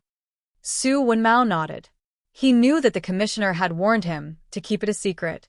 For the commissioner to trust him with such a shady matter, it meant that he had finally succeeded in becoming his confidant. But as a confidant, he had to think for Fan Xian. He still disapproved of this matter in the depths of his heart. Secretly killing a Zhizhou, a 4th-level official, was something that had rarely happened in the many years since the Overwatch Council was founded. In the future, if nothing happened, the entire Overwatch Council would be out of luck. Furthermore, the Zhizhou had no faction and was a pure student of the emperor. Seeming to guess what Su Wenmao was thinking, Fan Xian smiled coldly. That Zhizhou had no regard for human life and forcibly seized the property of the villagers. He traveled with bandits and massacred villages and exterminated clans. I only took his life, and that was already going easy on him. Su Wenmao said with concern, "Sir, although it is so, we never had concrete evidence. The captured bandits are very tight-lipped and refuse to testify against the Zhizhou." "Nonsense," Fan Xian said. "If I could have evidence, why would I use such methods?" Su Wenmao shook his head in disapproval. "In the end, it is still too risky. In the worst case, you could write a memorial to the Hall of Governmental Affairs, or even skip the Hall of Governmental Affairs and directly report to the Emperor. Although there is no concrete evidence, the Emperor would still take the Zhizhou for your sake." Fan Xian smiled and shook his head without saying anything more. The matter of that Zhizhou must not be known to the Emperor. He closed his eyes and leisurely rested, but his mind was spinning quickly. The reason he had to deal with the Zhizhou so far from Jingdo was because he wanted to do the little eunuch Hongzhu a favor. A huge favor, one that Hongzhu would have to repay in the future. The little eunuch Hongzhu, who worked in the royal study, was from Yingzhou. His original surname was Chun. When the Zhizhou who had been killed by Fan Xian was still a county magistrate, he had once forcefully taken away the Chun family business because of a certain mountain product. Unfortunately, the Chun family had produced 2 scholars. Naturally, they did not agree. They crossed mountains and ridges and crossed prefectures to file a lawsuit. They even said they would take the lawsuit all the way to Jingdo. In his terror, the county magistrate made a vicious move. In the middle of the night, he colluded with bandits and forcefully destroyed the Chun family. It was unknown how many people died that night. Hongzhu and his brother were still children at the time. After playing on the mountain, they forgot to go home. They were lucky to escape this tragedy. The 2 brothers were smart. They crossed the mountain that night and begged all the way to Shandong Road. They no longer dared to go to the Yamen to file a complaint. They only struggled to live in the mortal world with great difficulty. Finally, one day, the 2 brothers could not endure it anymore. Little brother Chen, who was now Hongzhu, learned a magical martial art and threw himself into the palace with blood in his crotch. After entering the palace, little brother Chen lived a timid life.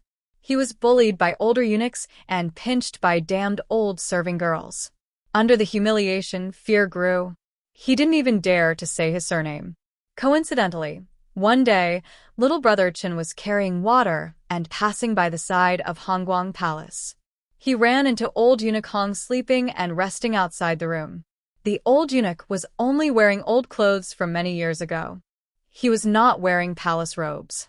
Little brother Chen did not recognize the other person's identity. He looked at the old eunuch leaning against a broken bamboo chair, with a few flies flying around his face. He felt that this old eunuch was so pitiful. They were both people who had fallen to the ends of the earth, but little brother Chen still had a warm heart. Thinking that he had nothing to do, he went back to the room and took out a broken palm leaf fan. He began to fan eunuch Hong to chase away the flies.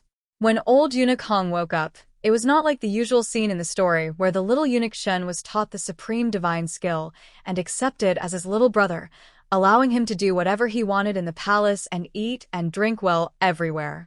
It was just the kindness of a fan. Eunuch Hong knew that the little eunuch did not have a surname, so he only gave him one word: Hong. At the time, the old eunuch was lying on the bamboo chair, so he casually let him be called Zhu. This was the origin of the name Hongzhu, the later popular great eunuch. From that day on, old eunuch Hong no longer cared about Hongzhu's life or death. He didn't even say a word to him.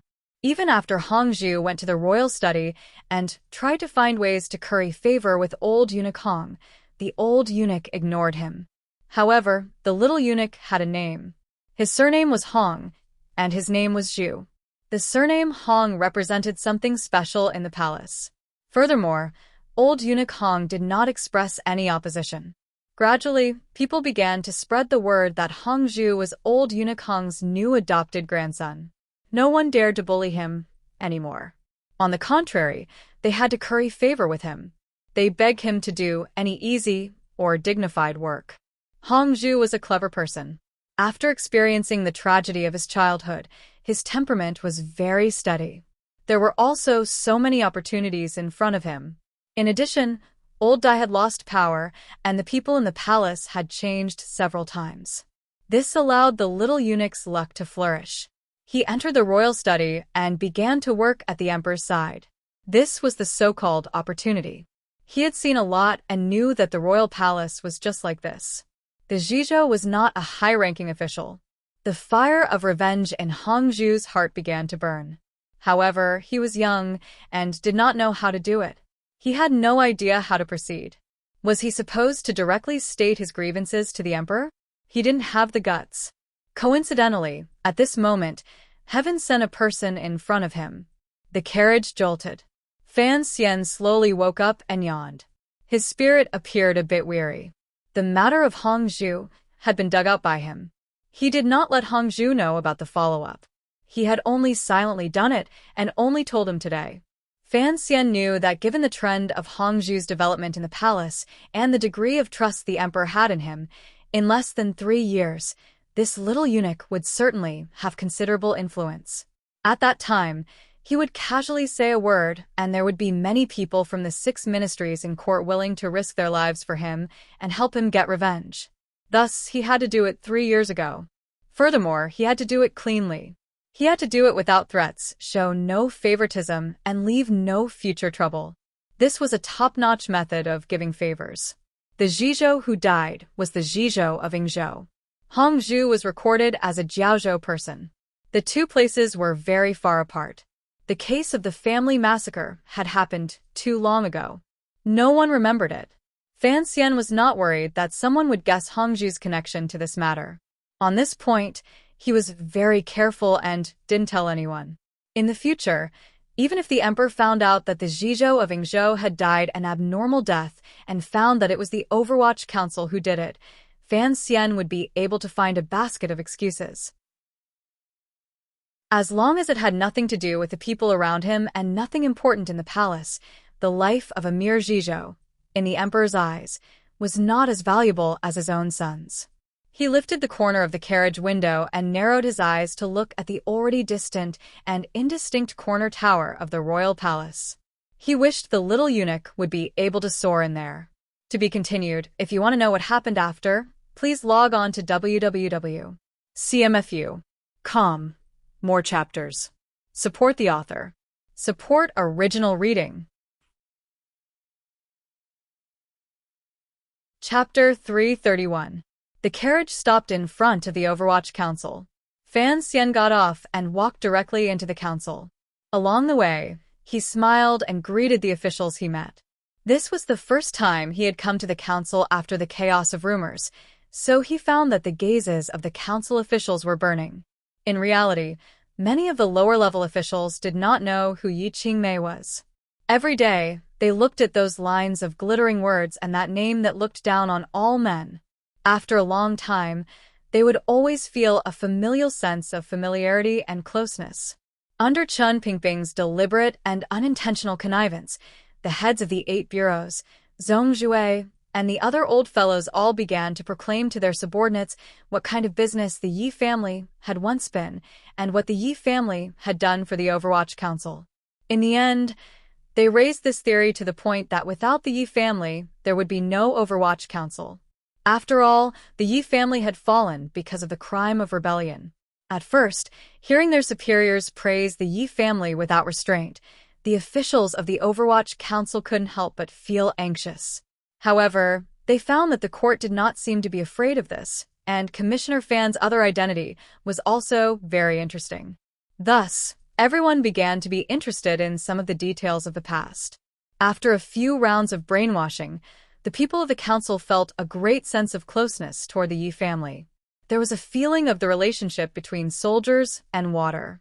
Now that they knew Commissioner Fan was the biological son of the name on the stone tablet, their gazes when they looked at Commissioner Fan were not only the usual respect, but also a glimmer of true fear and closeness. No wonder the old director would do everything he could to have this seemingly weak young master take over the Overwatch Council. The people of the Qing Kingdom, regardless of whether they were officials or commoners, all paid attention to what was right and proper. Fan Xian had gradually demonstrated his strength and sufficient intelligence in council affairs. He also had the identity of being a descendant of the Yi family that could not be announced, but was known by the hearts of the people. It would be of great help to him taking full control of the Overwatch Council. At least, the suspicions of the people inside had basically been eliminated. Fan Xian did not have the time to use this opportunity to subdue the thousands of officials in the council. He hurriedly walked to the large plain surrounded by the square building. The winter snow had already faded, and the spring wind was still far away. The tall trees were desolate and bare, and the shallow pond was frozen like a mirror. The fish inside had probably died long ago. Chun Pingping sat in the wheelchair, wrapped in a thick fur coat. He listened to the sobbing and mellow singing. His eyes were slightly closed, and his right hand was gently tapping the wheelchair's handle to the rhythm. Da-da-da-da-da. This scene easily made Fan Xian think of a world in which there were also old men who liked to sit on old rattan chairs. The afternoon sun slipped into the alley. The old phonograph was playing an old Shanghai record. Yao Li's or by Hong's soft and mellow singing mingled with the specks of sunlight. But the problem was that Chen Pingping was not Li Jingguang, and he was not listening to a phonograph. The old man's level was much higher than the average person's. Fan Xian didn't have time to appreciate the old cripple's feudalistic petty bourgeoisie. He looked sympathetically at Sangwen, who was standing under a withered tree in the middle of winter, singing non-stop. Her face was red from the cold, but her voice did not tremble. He didn't know if it was because she was used to singing in the cold, or if her singing skills were truly amazing. What a waste of a heavenly gift. Fan Xian waved his hand for Sangwen to stop. He smiled and said, "I invited Sangwen to the courtyard to borrow her abilities, not to have her sing for you." Chen Pingping opened his eyes and smiled. The division of labor is different, but it is all to serve the court. If Sangwen can make me happy, I can live a few more years. It is much better than staying by your side. Fan Xian's heart jumped. He knew what Chen Pingping meant. It looked like he also knew that his body could not hold out for much longer. "I have to leave immediately." He gently patted the back of Chen Pingping's wrinkled and dry hand. "I'm taking Sangwen with me. Baowe brothel still needs to develop in Jiangnan. She can leave in the spring." Chen Pingping sighed. "Going with the third prince, it will be good to look after him." Fan Xian felt very angry. How could he have almost forgotten about the third prince's matter? Sangwen bowed respectfully and then left with Su Wenmao, leaving room for the old and young Overwatch Council officials to speak. They were far away, so they couldn't hear what Chen Pingping and Fan Xian were saying. They could only see Fan Xian half crouching on the ground, his expression growing heavier and heavier. After a moment of silence, Chen Pingping smiled again and gently patted Fan Xian's head, as if to comfort him. "Let's go," Fan Xian said to Su Wenmao. He then glanced at Sangwen beside him. He had single-handedly rescued Sangwen from Baowe brothel and had directly transferred her into the Overwatch Council. She could be considered someone he trusted.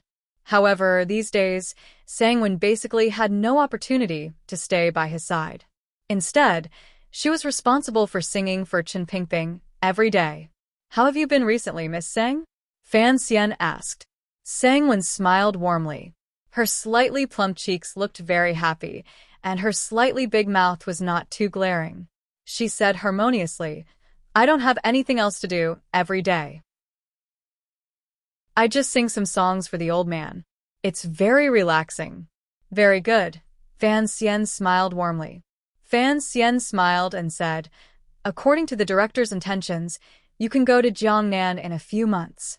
These days, he suddenly paused and said evenly, "You stay by the director's side and make him happier." The carriage stopped in front of the Overwatch Council and prepared to head in the direction of the 28 Li Hill. The date the emperor had set for Fan Xian to leave the capital was too close, and there was too little time. It caught Fan Xian unprepared. There were many things he had to arrange before leaving the capital that had to be done within these few days. Thus, he appeared particularly busy today.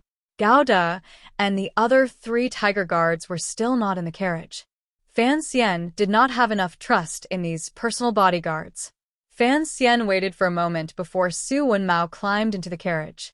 Rubbing his slightly red hands, he lowered his voice and reported, "The third bureau has moved the files of the palace." Eunuch Yao went to the outskirts of the capital. This matter was not kept a secret, so the palace did not order the council to destroy the files. What did Lao Yao go to the outskirts of the capital for? Fan Xian asked curiously. Su Wenmao placed his palm across his throat and made a throat-slitting gesture. The eunuch who attacked the hanging temple last time, his adoptive parents are in a village in the outskirts of the capital. Eunuch Yao went to deal with this matter and left with the guards. Fan Xian furrowed his brows tightly. A moment later, he sighed and said, "Assassinating the emperor, that eunuch did not consider the consequences.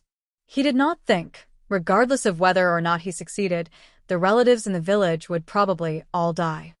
The carriage slowly began to move. Su Wenmao saw that the commissioner's expression was a bit unhappy. He didn't understand why. Assassination was a great crime. This time, the palace had already controlled the scope of the punishment. Not implicating the 9 generations of the eunuch was already a benevolent policy. Sir is benevolent. However, this kind of matter cannot be relaxed, Su Wenmao explained. Only a few dozen people died. Fan Xian was not a hypocrite. The discomfort in his heart had another reason. He said, "I just hate that eunuch." He only wanted revenge and did not care about the kindness of his adoptive parents. Su Wenmao was surprised. A moment later, he said, "To say something disgraceful, the death of one's father is absolutely irreconcilable. Naturally, that eunuch should be hacked into 1,000 pieces and his bones ground to dust. However, no one is surprised that he made this choice." Fan Xian was silent, but he laughed coldly in his heart. The Qing kingdom was founded by the emperor, and it emphasized the rule of filial piety. The law of the Qing kingdom stipulated that relatives should hide from each other, so he could be judged innocent. A look of disgust suddenly appeared between his brows. However, he could not say this to anyone beside him. He thought about how the eunuch, in order to avenge his father, had abandoned the hard work of his adoptive parents and sent them to their deaths. He felt that it was only right. What kind of dog**T logic was this? They arrived at the 28-li hill, and the carriage followed the long street. The brightly painted shop doors seemed to be welcoming Fan Xian's arrival. The carriage arrived in front of Qingyu Hall. Before Su Wenmao had time to hand over his visiting card, he heard a few squeaks. The large courtyard, which had not been opened for a long time, opened without hesitation to welcome the arrival of a certain someone. Today, the 17 shopkeepers of Qingyu Hall were not in their own rooms, nor were they in the manners of the various princes doing their accounts. Instead, they stood neatly at the door to welcome Fan Xian. Seeing Fan Xian step out of the carriage, the 17 of them knelt on the ground and bowed. Fan Xian hurriedly asked the shopkeepers to rise. He glanced at the familiar 7th in line and nodded with a smile. Shopkeeper Yi was nearly 50 years old, and his eyes were gentle. He knew that outside the door was not a place to talk, and he did not know why this young master dared to come in broad daylight. But he still maintained his calm. He gestured for Fan Xian to enter the hall and take a seat. Another servant went to greet the others. Gouda and the other 2 shook their heads. They were loyal to the emperor's strict orders and did not leave Fan Xian's side. Fan Xian used his gaze to indicate that Yida was fine, and then he entered the middle hall. After taking a seat, he ordered Gouda and the other 2 to stand guard outside the door. At this time, there were no outsiders in the hall. The 17 shopkeepers were a little timid, a little scared, and a little excited. There were rumors outside that the young official in front of them was a descendant of the Yi family, the son of a lady. Heavens, if this was true, then Fan Xian must have come today to say something important. But Fan Xian was sitting in the seat of honor. If he was not willing to admit his identity, the shopkeepers of Qingyu Hall did not have the courage to hug his leg and cry.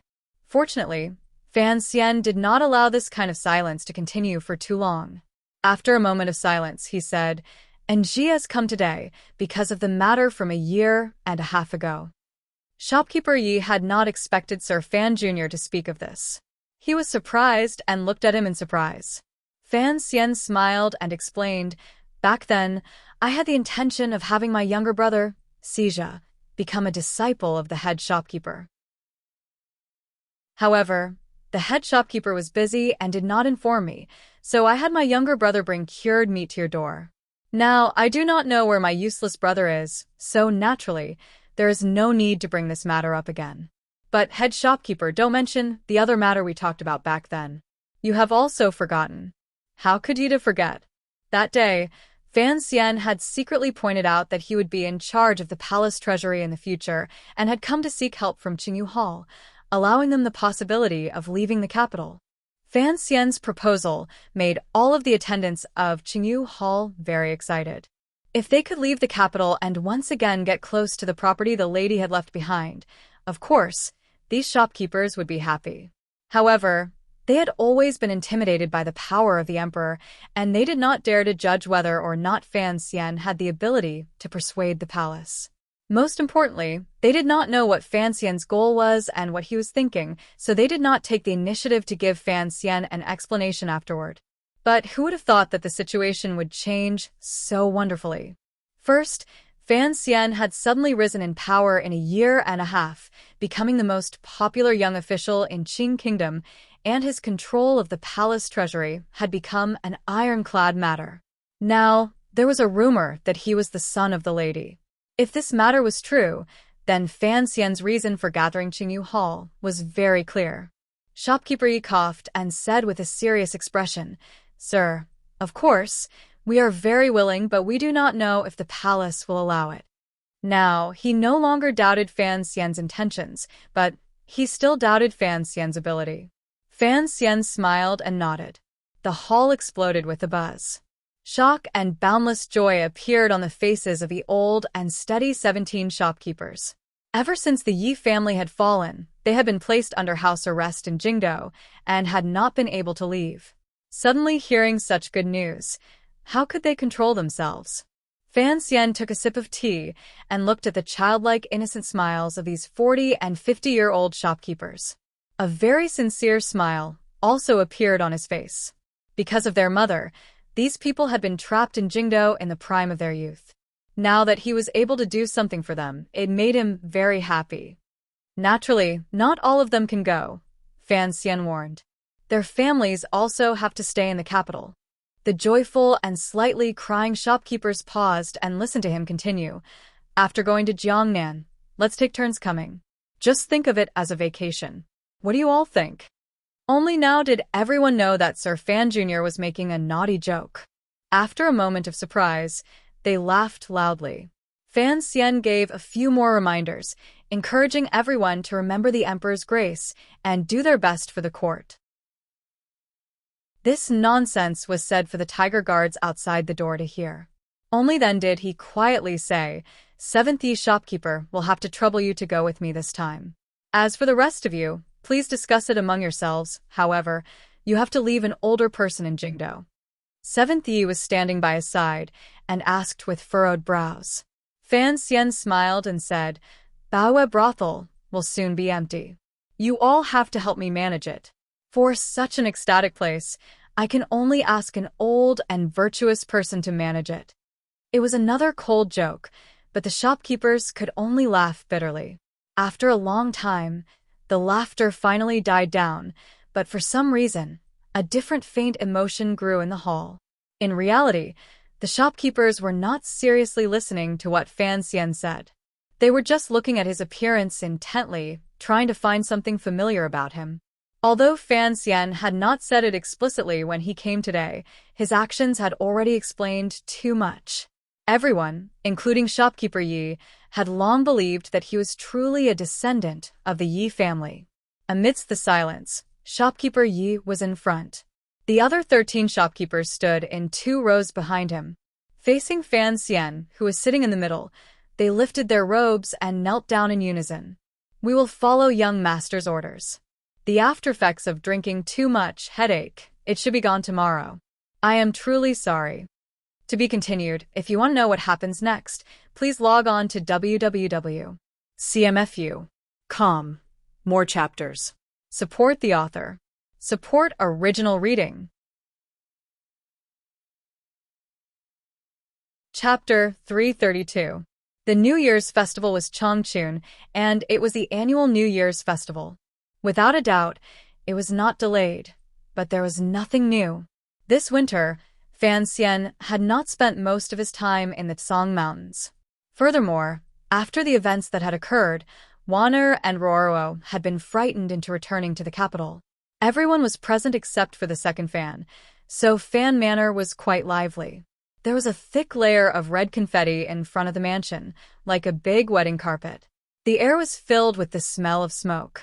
It was a little pungent and a little sweet. The big and small kitchens were filled with fish and meat, which made the masters and servants feel that their lives were too blissful. Fortunately, the medicine that the young master caught was very effective on the night of the New Year's Eve. The palace gave them a few large dishes and a few small trinkets. Fan Xian did not pay much attention to it. He was in his room having a difficult conversation with his wife and sister. After solving the confusion of the two ladies, he did not wait for them to wake up from their shock and endless confusion. He led them to the front house. After the New Year's Eve dinner was hastily eaten, the family gathered around and played a few rounds of mahjong.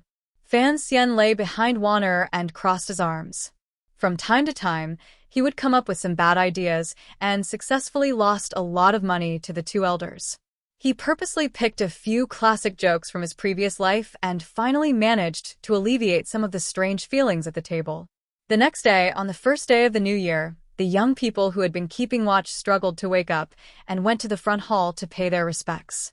Fan Xian was not careless at all. He knelt down on both knees, and under the strange gazes of the crowd, he was calm as usual. He kowtowed to his father 3 times, and with 3 loud thuds, his forehead touched the ground. Old Master Fan stroked his beard and smiled. He was unspeakably comforted. The women went out to play with glutinous rice balls. On the first day of the new year, there were only a few bachelors left in the front hall. Fan Xian walked behind his father and gently massaged his shoulders. Ever since the rumors had spread, perhaps because he had broken through the demons in his heart, Fan Xian no longer kept himself behind a curtain. He began to express the emotions that a son should have. The distance between father and son seemed much closer than before. Minister of Revenue Fan Jian rested while enjoying his son's service. He asked, "How is Xia over there?" Fan Xian respectfully replied, "Not bad. Wang Qinian is a clever man." Fan Jian smiled slightly. "You know many people in northern Qi." I am not worried about that. He suddenly shook his head and said, somewhat baffled, "It's strange in Ji. I see that you treat the northerners quite well, but don't forget that there is a death feud between our two countries that cannot be resolved. There's no harm in using them sometimes, but you can't trust them completely, especially not placing your last hope on them." Fan Xian was slightly startled. He didn't know if his father had guessed something. He chuckled and explained. Fan Jian suddenly asked with concern, "Old Fei treated your injuries. How are you now?"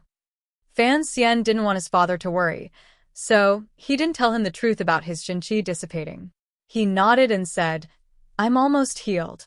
After 2 more months of rest, there shouldn't be anything to worry about." 2 more months? Fan Jian furrowed his brows and said, "Jiangnan is not like Jingdou. The mountains are high, the rivers are deep, and the emperor is far away. Your body is also not as good as it was in the past. You must be careful in everything you do. You cannot be like you have been these past 2 years, fighting to be the first in everything. Once you make a move, you must put the opponent to death." Fan Xian heard the worry in his father's words and also knew that his elder was reminding him. In the battles in the capital, Fan Xian had always been ruthless. Even when facing the eldest princess and second prince, he had never retreated. He had always been ruthless and bold. However, once he went to Jiangnan, faced the officials of the borders, and went deep into the headquarters of the Jiangnan aristocratic families, although it seemed that no one could shake him in terms of power, without his father and Qin Pingping behind him, he should do things more smoothly. Father and son exchanged opinions on the matters after the new year. They also made a sufficiently detailed analysis of what changes the eldest princess would bring to the court after she entered the capital. Fan Jian reminded Fan Xian that he should pay attention to who the scholar who would enter the cabinet after the new year. Fan Xian didn't understand what his father meant by specifically mentioning that literary master, but he still firmly remembered that person's name in his heart.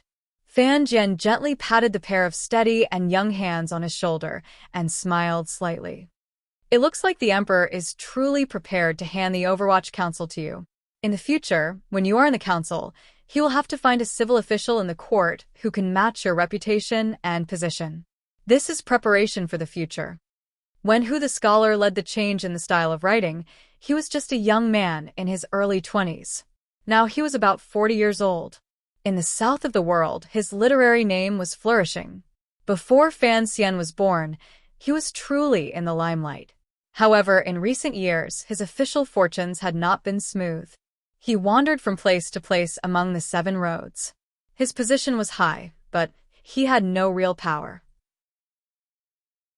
Now that he had entered the capital, he became the head of the Hall of Governmental Affairs. Fan Xian smiled and shook his head. He didn't plan on interfering too much with court politics, and he certainly wouldn't provoke Hu the scholar. Presumably, he wouldn't take the initiative to provoke him. The father and son chatted a bit more. Fan Xian remembered that the clan still had to worship their ancestors today, so he asked probingly. Fan Xian turned his head and glanced at his son. He sighed and shook his head. He thought to himself that it was a rare thing for this child to have such intentions. However, he could show his intentions, but he couldn't have his name enter the family records. After all, he still had to worry about the face of that person in the palace. Fan Xian was just trying to see if there was such a possibility. Seeing that his father's reaction was very direct, he knew that he was still dreaming. He felt a bit uncomfortable in his heart. The morning sun shone warmly in the Fan family garden. Most of the people, including Minister Fan, Lady Lu, and Roro, had already gone to the Fan clan ancestral hall where the country estate was. Even the housekeepers, nannies, and serving girls had gone. At this moment, there were only a few people left in the front and back residences.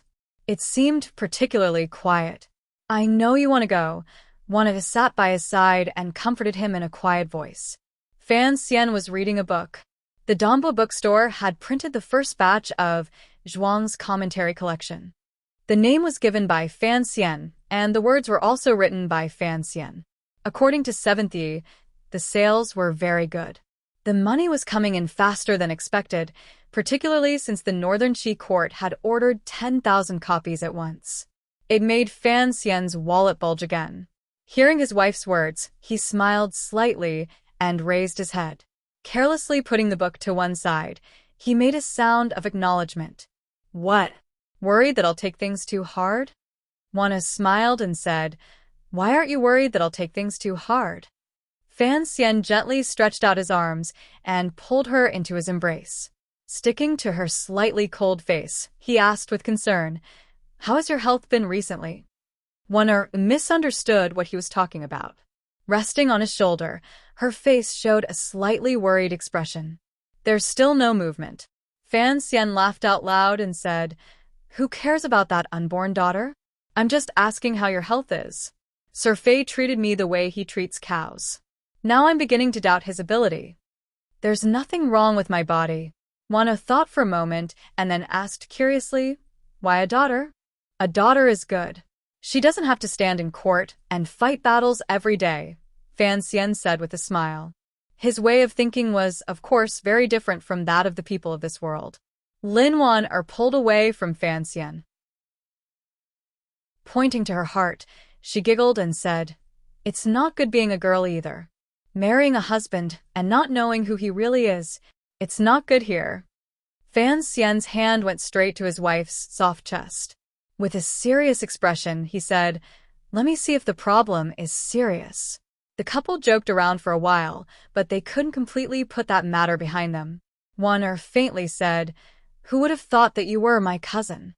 Isn't that good?" Fan Xian smiled and said, "Sister Lin, let me hear you call me Brother Xian." Juana spat. Bah. You're not Jia Baoyu. Fan Xian thought she was right. He was much prettier than Jia Baoyu. He rolled his eyes and left the room. Wan didn't know what he was going to do and was very curious. Unexpectedly, after a while, Fan Xian returned to the room. It was just that he was wearing tattered clothes that servants didn't often wear. Lin Wana looked at him dressed like a little beggar and couldn't help but burst out laughing. Fan Xian's eyes were wide open and his mouth was wide open. He happily said, "Cousin, ha. I've finally been waiting for you." Lin Wan was stunned. Why did her husband suddenly go crazy? Was it fun to call her cousin like that? She hesitated and asked, "Cousin?" Fan Xian laughed foolishly and said, I'm your cousin Hong Qi." Lin Wana was dumbfounded. Hearing her husband speak nonsense with a Jiaozhou accent, she didn't know what to say for a long time. Fan Xian looked at her reaction and felt disheartened. Lowering his head like a defeated soldier, he went out to change his clothes. "Husband, earlier, what were you doing?" "Imitating east to west." Fan Xian's face was bitter. "Imitating show?" Show. It's what people in the South often call coquettish. Don't ask, just think of it as me being coquettish. Fan Xian's level of acting was actually very high. Ever since he was reborn into this world, he had begun to play the role of a naive child, an immortal poet, and a saint of love. Acting had always been his strong suit. If it weren't for this, he wouldn't have had the confidence to use such a passionate performance in the palace, in that little building, to deceive the unfathomable emperor. But people always needed rest, so he didn't want to hide too much in front of the people closest to him, such as his wife and his sister. After his past was exposed, Wano was shocked, but she gradually accepted reality. Suddenly, her husband had become her cousin. She only felt a wonderful romantic feeling of being closer to him. But for Roro, her brother had suddenly become someone she didn't have any blood relations with. This was something she couldn't understand. So these days, Miss Fan had been intentionally or unintentionally avoiding Fan Xian, as if she didn't know how to face her brother. Her mind was restless. Even Fei Jia's classes were muddled. The manor didn't dare let her go to the Imperial Academy of Medicine to discuss the important matter of saving people with the old masters. Ruoruo just hasn't come around, Wana comforted. Fan Xian smiled bitterly. Am I not still her brother? This truth can't be changed.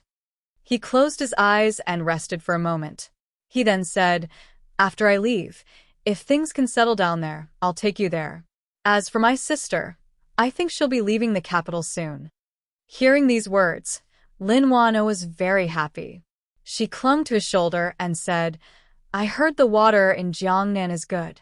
The people born there are all like in a painting. I've never traveled far before. This time I have to have a good time. Fan Xian teased, Don't tell me you're going to see a handsome guy. Lin Wan couldn't resist such a naughty joke. Her incomparably round face immediately flushed red. Seeking death, she clenched her fists and punched Fan Xian's body. Fan Xian laughed and caught her pair of small fists. Seriously, he said, the eldest princess has returned to the capital. You have to go see her. Hearing this, all sorts of feelings welled up in Lin Wan's heart. Her soft intestines were tangled. She didn't know how to deal with this relationship. Fan Xian comforted her. I know this is very difficult, but you have to learn to tear this piece of paper in half. We don't cross each other's paths and each have our own business. This matter could not be resolved with comfort and persuasion. Fan Xian also understood this, so he could only drop it and not talk about it. On the contrary, it was Wan who braced herself and worried about the palace treasury matter on his behalf.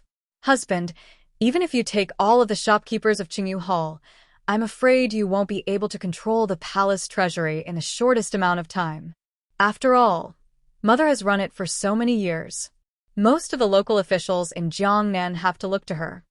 She hesitated for a moment and then said seriously, particularly if you take the Yi family elders to Jiangnan, it will easily cause discussion among the people and the court.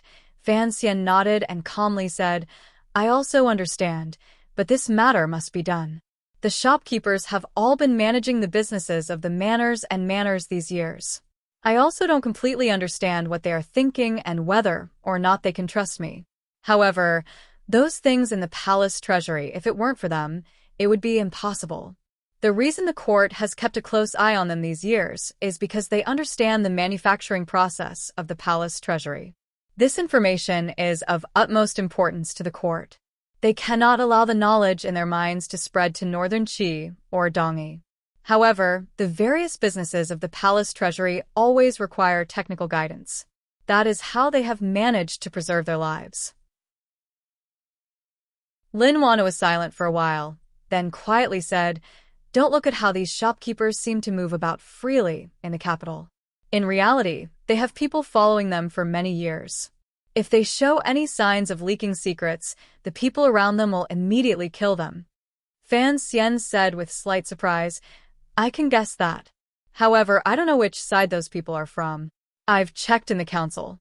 The Overwatch Council is only responsible for the periphery.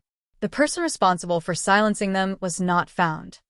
They are people from the palace," Lin Wana said with a worried expression. "They will probably follow you to Jiangnan." "The eunuch's subordinates?"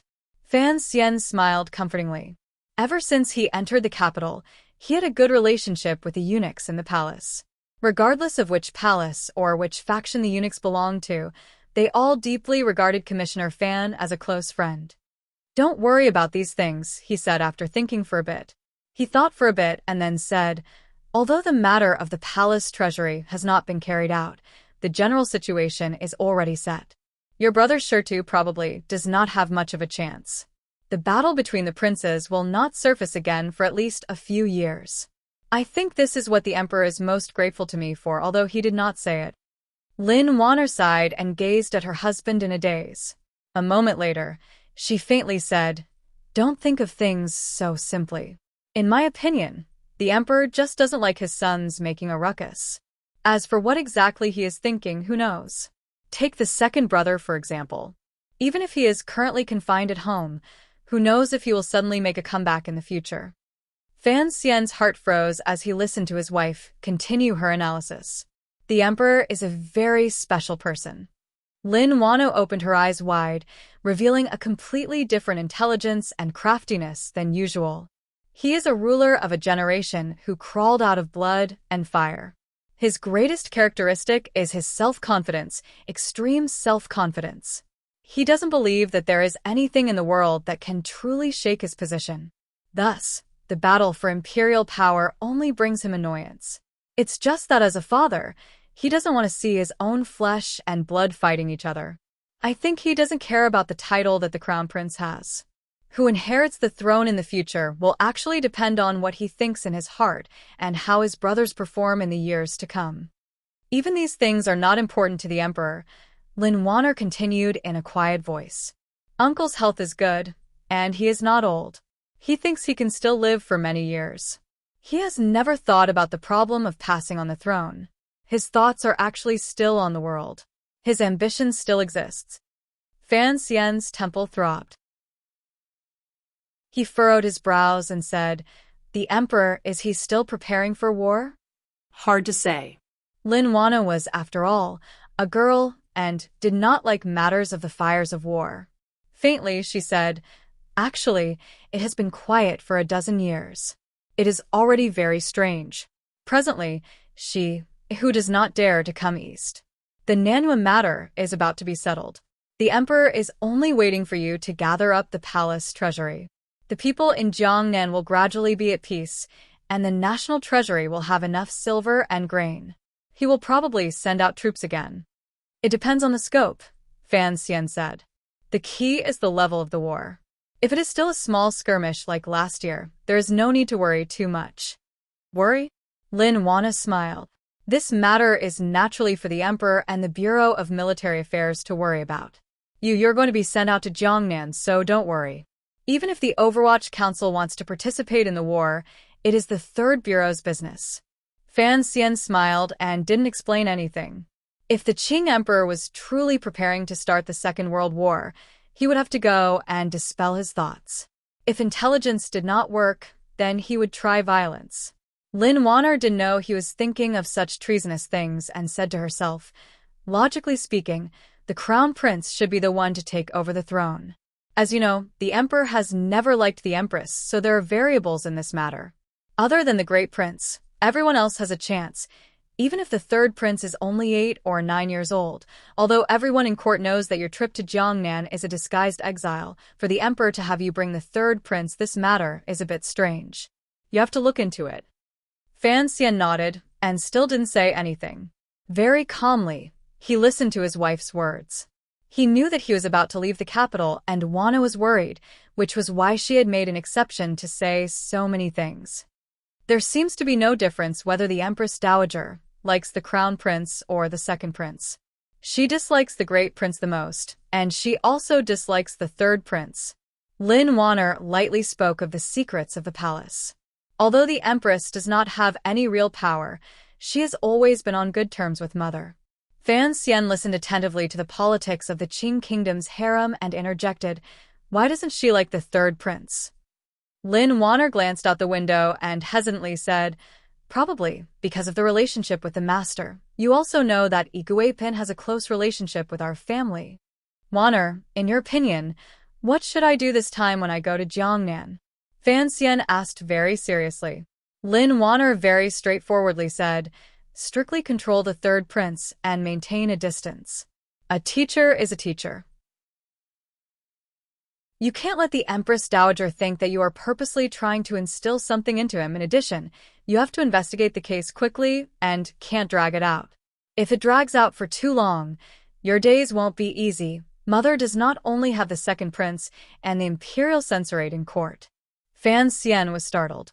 Lin Wanner's heart struggled for a long time before she quietly said, "Perhaps everyone thinks that she was on good terms with the Eastern Palace in the past only to hide the second prince's smoke bomb, but you have to be on guard. Perhaps one day, the crown prince will lean toward her side again." After a moment of silence, Fan Xian became gloomy. The ways of the world made his own wife sink into such a pitiful situation. He knew that the Eastern Palace would not watch him grow up. This had to do with the hatred of the past. However, he had not thought that the eldest princess would be so good at dancing and acting like a two-timing ace. Thinking of that amusing mother-in-law, Fan Xian couldn't help but smile. On the first day of the new year, ancestors were worshipped. On the second day, a large group of officials from the capital swarmed to the door to give New Year greetings. On the third day, the entire Fan Manor escaped and hid in King Jing's manor for a gathering. Fan Xian and Crown Prince Hongcheng awkwardly met to reminisce. On the fourth day, Ren Shaoan and Xian Shiwu jointly invited Fan Xian to a day of feasting as a farewell. On the fifth day, the Yan father and son went to the Fan Manor. After Yan Ruohai had resigned, he was quite fond of Go and played with the minister until the sky darkened. Fan Xian and Yan Bingyun talked in secret in the little study until the sky darkened. On the sixth day, they visited Qin Garden. On the seventh day, tens of thousands of people went out in Jingdo. Chickens did not crow, dogs did not bite, and 18-year-old girls ran through the streets. Fan Xian took his wife, sister, Rojia, and Yilinger, the 4 young ladies, and ran amuck in the capital. On the 8th day, at noon, the Duke's manor invited them. At dusk, the Fan clan gathered. Fan Xian became the focus of the banquet. After the 15th day of the first month, Fan Xian left the capital. A group of people came to the dock south of Jingdo. This river was called the Wei River. The Lujing River flowed into it. A few hundred li south of the Wei River would merge into the Great River. Following the river, they would arrive in Jiangnan, which was even more prosperous than Jingdo. Fan Xian followed the plan he had discussed with the emperor. To the outside world, he only said he was going back to Danzhou to see his grandmother, and then he would go to Jiangnan. To outsiders, this trip and return meant that he would not arrive in Suzhou until at least March. No one thought he would arrive earlier. Leaving the capital today, Fan Xian did not have anyone send him off, including the officials he was familiar with in the council and the officials in court. He had not expected that the students of the Imperial College would know the news ahead of time and all come to the dock. Fan Xian had not held a position in the Imperial College for long, but he had always been very amiable. Last year, During the spring examinations, he had spent a large amount of silver to arrange for countless poor students. He had also uncovered the cheating case of the spring examinations and opened the eyes of the scholars under heaven. As for the poetry talks in front of the palace and the gifts of books by people, all of this added together to make his position in the hearts of the scholars high and not far off. His reputation was excellent. After he entered the Overwatch Council as commissioner, he had dealt with a number of bribery cases. While he was rectifying, he had played some small tricks in the light. Thus, the darkness of the Overwatch Council did not cause his brilliance to be greatly diminished. As for the later case of his past, it was strange. In reality, scholars often considered themselves to be virtuous and did not take pride in their family background. When they learned that the leader of their group, that poet Sir Fan Jr., actually had such a glorious and splendid background, the scholars did not feel the slightest bit of conflict in their hearts. On the contrary, they felt an unbearably sour and proud feeling. So, what if he was an official? So, what if he was a merchant? The leader of us scholars is also a prince. On the pier, whether it was the instructors or the students of the Imperial College, when faced with this scene of parting, they all felt a sense of regret. For a moment, the pier was a boiling cauldron of voices. It was very lively. In the end, Fan Xian drank 3 cups of wine in a row before he finally returned the favor of the scholars. The scene was very lively and glorious. Presumably, it would not be long before the news spread throughout the court. With great difficulty, he managed to persuade the crowd to leave. Fan Xian gently held Wanner's hands and carefully warned her countless times. He also said that he would send someone to pick her up when spring warmed up. Only then did Wanner's tears stop. Wanner watched the distant scholars leave. She suddenly laughed and teased. "Did you tell them?" Fan Xian's cheeks reddened a little. He explained, "I was fulfilling their beautiful wishes." He turned his head to look and saw his sister hiding behind the family's servant girls. Her head was bowed, and she did not speak. She did not want to come forward. It was clear that she was secretly crying. Seeing the girl's cowering appearance, Fan Xian did not know why his anger rose for no reason. He pushed aside the people who were sending them off and came in front of Ruoro. He shouted, "What are you crying for?" Ruoro did not expect her brother to come directly in front of her. She jumped in fright and quickly wiped the tears from the corners of her eyes. She stuttered, "No, nothing." She suddenly thought that it had already been more than 10 years. Her brother had never been so fierce to her. How could he be so fierce today? After all, he was not her biological brother. He was not as gentle to her as he had been in the past. Thinking of this, she, who was as elegant as a chrysanthemum, could not help but feel sad. Tears flowed from her eyes, but she stubbornly bit her lower lip. She felt an indescribable sense of tragedy. Seeing his sister like this, Fan Xian was so angry that he laughed. He gritted his teeth and did not know what to do. The servants beside him also quickly moved out of the way. They did not dare to stay next to these 2 masters of the Fan Manor. Fortunately, Wanner came over at this time. She hugged Ruoro and quietly comforted her. She also said that Fan Xian was in a bad mood after leaving the capital, which was why he was so fierce. Only then did Ruoro gradually calm down. Fan Xian was fierce because he could not bear to see his sister sad and purposely avoid him. The anger he had suppressed for the past 10 days was very strong. Seeing his sister looking at him with lingering fear, he sighed in his heart. Softening his voice, he said, "It is natural for me to be fierce to you. I am your brother, and you are my sister. If I am not fierce to you, you should be sad." Ruoro was also an exceptionally intelligent person. Hearing this, she understood the so-called close and distant relationship. If her brother did not see her as his own sister, why would he be fierce to her in front of so many people? The girl thought this through, and a glimmer of happiness appeared on her face. She said to Fan Xian, Then seeing your brother go on a long journey, it is inevitable that you will be sad. Why are you so fierce?" She raised her head and spoke boldly. "Ha ha ha." Fan Xian finally laughed. He knew that the knot in his sister's heart had been resolved, and his heart was full of comfort. Master, if we don't leave now, we will miss the time. On the large ship beside the dock, the servant girl Cece stood with her hands on her hips and shouted loudly at the head of the ship. Fan Xian was going to Jiangnan, so he always had a few close attendants at his side. Cece had followed him since Danzhou, so she was the first choice. Once this girl left the Fan Manor, she returned to the time in Danzhou. Her entire person seemed to brighten. Wana watched her shout loudly and couldn't help but smile. Husband, you really spoil this girl rotten. Fan Xian laughed and quietly reminded his sister of some important matters that were about to reach Jingdou. He then, in a shocking manner, pulled Wana into his arms and fiercely kissed her a few times. Only then did he wave his sleeve and board the large ship by the river. As the saying goes, I wave my sleeve and take away all the silver.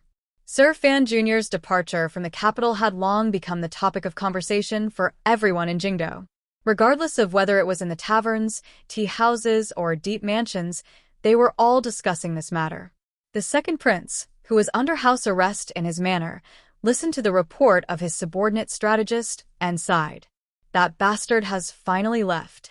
The strategist had no plans and said hatefully, "It's a good thing he left quickly. Otherwise, I would have skinned him to help your highness vent your anger." The second prince was squatting on a chair, scooping out frozen milk soup to eat. Hearing this, he furrowed his brows and didn't speak for a long time.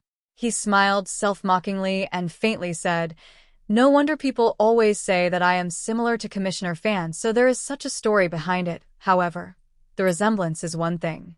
I am not a match for him. You all have to be clear on this point." He jumped off the chair and looked at the free sky outside the courtyard. A sweet smile rose to his face. That bastard has finally left. It feels so good, like someone has taken away the poisonous snake behind me. 300 li outside Jingdou, an absurdly long group was slowly moving west. The woman from Xinyang's Li Palace was walking on her way back to the capital. She didn't know that her son-in-law had also chosen to escape Jingdou on this day. Toward her kind expression and attempt to negotiate peace, the other party's reaction was to avoid it. Inside the solemn temple of Qing 3 li away, there was an extremely desolate yard. In the middle of the yard, there was a tall pile of dry firewood burning fiercely. The fire was so strong that it made the things inside crackle. The emperor held his hands behind his back and looked coldly at the pile of firewood. He looked at the body inside that was gradually turning into black smoke.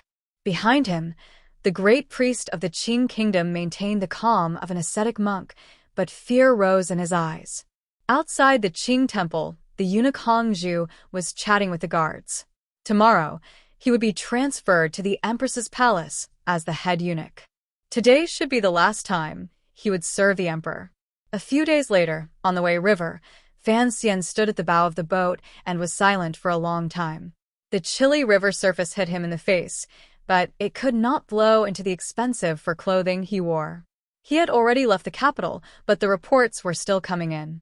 The eldest princess had sent many scouts into the capital and had the old servant bring many of the specialties of Xinyang to Fan Manor. Nominally, they were for Wanner. It seemed that his mother-in-law had finally acknowledged Fan Xian's power after her failed attempts at assassination had been futile. She had begun to repair the relationship between mother and daughter. This was only a minor detail and did not fall within the scope of the world that Chen Pingping had taught him. What truly interested Fan Xian was the news that the great priest of the Qing kingdom had returned to the country after many years. Because of his bitter training in the south, he had used up all of his essence and blood and died of old age. At the same time, he found out that Hong Zhu had been transferred to the empress's palace as the head eunuch. He was somewhat disappointed, but also somewhat happy. His student, Shi Chanli, used his hand to shield his eyes from the harsh river wind. He came to his side and asked, "Teacher, earlier the captain on the boat said that based on our current speed, we can pass Yingzhou tomorrow. In a few days, we will enter the territory of Jiangnan Road." The Jiangnan group changed boats at a secret dock in the Overwatch Council not far from the capital. The boat they were on was a common navy boat modified into a civilian boat. Facing the river wind, It was as if they could faintly see the picturesque lakes and mountains of Jiangnan. Fan Xian was slightly startled. He nodded and smiled. Little sure, although the beauties of Jiangnan are waiting for your attention, there is no need to rush. Sure, Chonli's expression became awkward. Baoyue Brothel's business was going to expand to Jiangnan, so both he and Sangwon had to go. Sangwon could drag it out until March, but as Fan Xian's student, he did not dare to drag it out. He thought of his good friends and classmates from Tongfu Tavern. They were all now officials in Jiangnan, while he was going to become a world-famous brothel owner. He did not feel good in his heart. Traveling on the river in the cold and frozen weather was indeed a bit irritating. Sangwon had the good fortune of being kept by Director Chen, but the other person's luck was not so good. He had been forcefully ordered out of the palace by his own father and did not have to wait until the warm spring flowers bloomed. The third prince timidly lifted the thick curtain of the boat and looked at Fan Xian. Sir Sai, time to eat. The reason Fan Xian had the right to educate the prince was because he still had the status of Sai of the Imperial College, so the third prince called him that. Fan Xian turned his head and looked at the 8 or 9-year-old child. His smile carried a sinister coldness. Has Your Highness finished your homework? I still have to dig into the details of the Jiangnan trip, so tomorrow this chapter will be shorter. To be continued. If you want to know what happens next, please go to www.cmfu.com. There are more chapters. Support the author. Support the original reading. Chapter 333. Yingzhou is located to the north of the Great River and coincidentally surrounded by countless mountains and rivers. To the east was the rich and populous land of Jiangnan. Looking to the northwest was the strategic location of Jingdou in the center of the Qing Kingdom. This prefecture was not far from the two most prosperous places in the Qing Kingdom. It also happened to be at the intersection of the Wei River and the Great River. Although the high mountains and precipitous ridges on both sides of the river brought many inconveniences to transportation, with the river on the side and the center of transportation, logically speaking, it should be a place where merchants gathered, busy, and the people lived happily. However, the present Yingzhou appeared somewhat run down. It was not that the scenery was dim or the houses were old. It was just that the people walking on the streets had heavy and lifeless expressions. The vendors on the side of the street did not raise their spirits. The pancakes, fruits all seemed to have gone cold and wilted. Even the docks outside the city were not very lively.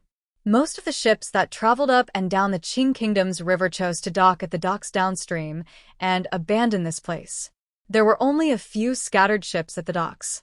This made one of them, which was almost new, particularly eye-catching. The reason Yingzhou had become like this was because of the heavens.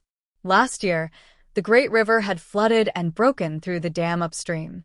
Yellow waves flowed straight into the plains, drowning countless people and destroying countless houses.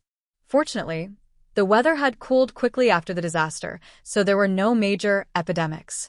However, this kind of bone-breaking torment made all of Yingzhou appear lifeless. The second strange official, this Yingzhou Zhizhou, was once the emperor's disciple, but he did not receive any of the emperor's blessings. All day long, he only knew how to be a tyrant in the city, curry favor with the higher-ups, and bully the merchants and common people. He could not even maintain normal public order, let alone repair the river. He only knew how to collect exorbitant taxes and miscellaneous taxes. Furthermore, it was rumored that this Zhizhou had connections with the mountain bandits in the mountains across the river. With such a governor of a province, the people's lives withered. Merchants moved stealthily, and proper merchants could not wait to hide. Who dared to stay in the city? The third strange official, the people of Yingzhou were valiant. Since ancient times, they had a glorious tradition of carrying a hoe to fight against the government. With such a ghost official, there were more and more poor commoners going down the river and up the mountain. However, the situation seemed to have changed a lot this year. First, the Yingzhou Zhizhou had been invited to tea by the Inspection Division of the 4th Bureau of the Overwatch Council stationed in the city. Just as the people of Yingzhou rejoiced in their hearts and thought the Zhizhou was finally about to fall, he was respectfully sent back by the Overwatch Council. Just as people thought in disappointment that Yingzhou would continue to decline like this Zhizhou died. The people from Jingdou investigated for a long time before confirming that the Zhizhou's death had nothing to do with any conspiracy. He had simply died of illness. On the day the Zhizhou died, the people of Yingzhou silently lit countless strings of firecrackers. Naturally, no one dared to say it was to celebrate the death of the god of plagues. Those who did not know the inside story thought the people of Yingzhou had chosen this day to collectively get married. Another change was that the mountain bandits on the other side of the river seemed to have become a lot more well-behaved. The largest mountain stronghold seemed to have been massacred within a day, and the mountain bandits were scattered.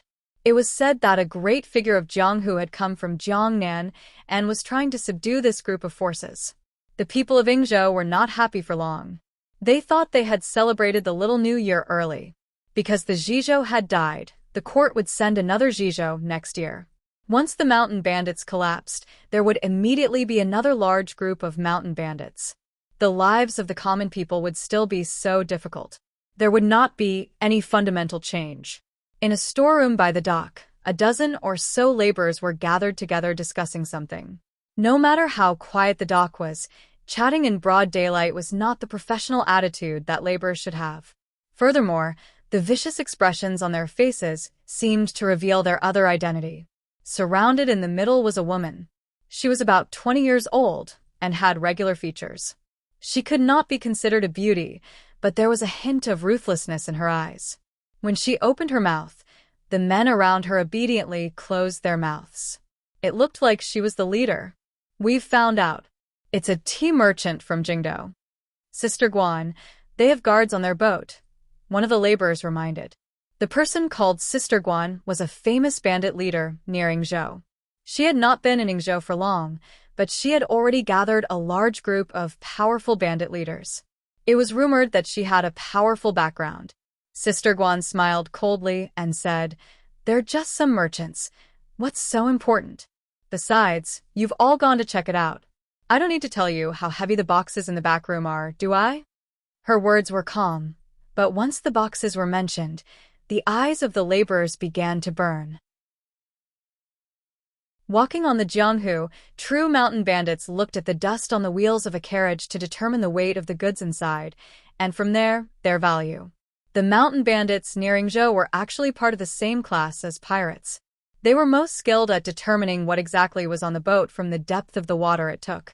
Yesterday, a large ship had suddenly stopped on the dock. The hull was about 80% new. Looking at the thickness of the moss on the horizontal planks of the ship, the people who spent a lot of time on the dock knew that this ship had not been in the water for a long time. Nowadays, it was rare to see this kind of large ship in Yingzhou.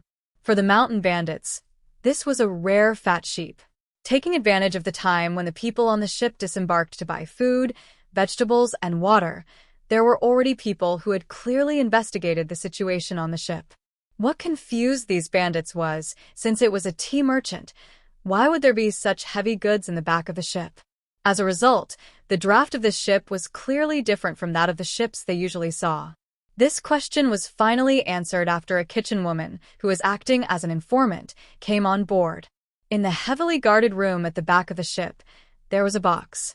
Looking at the strength of the planks of the ship and the faint scratches on the iron key in the compartment, the bandit's sharp eyes discovered that the box was filled to the brim with silver. No one would bring so much silver to Jiangnan to buy tea. Sister Guan actually still had some misgivings in her heart.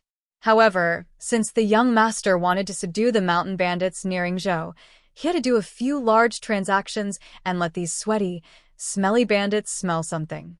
Furthermore, what the young master wanted to do after spring did indeed require silver.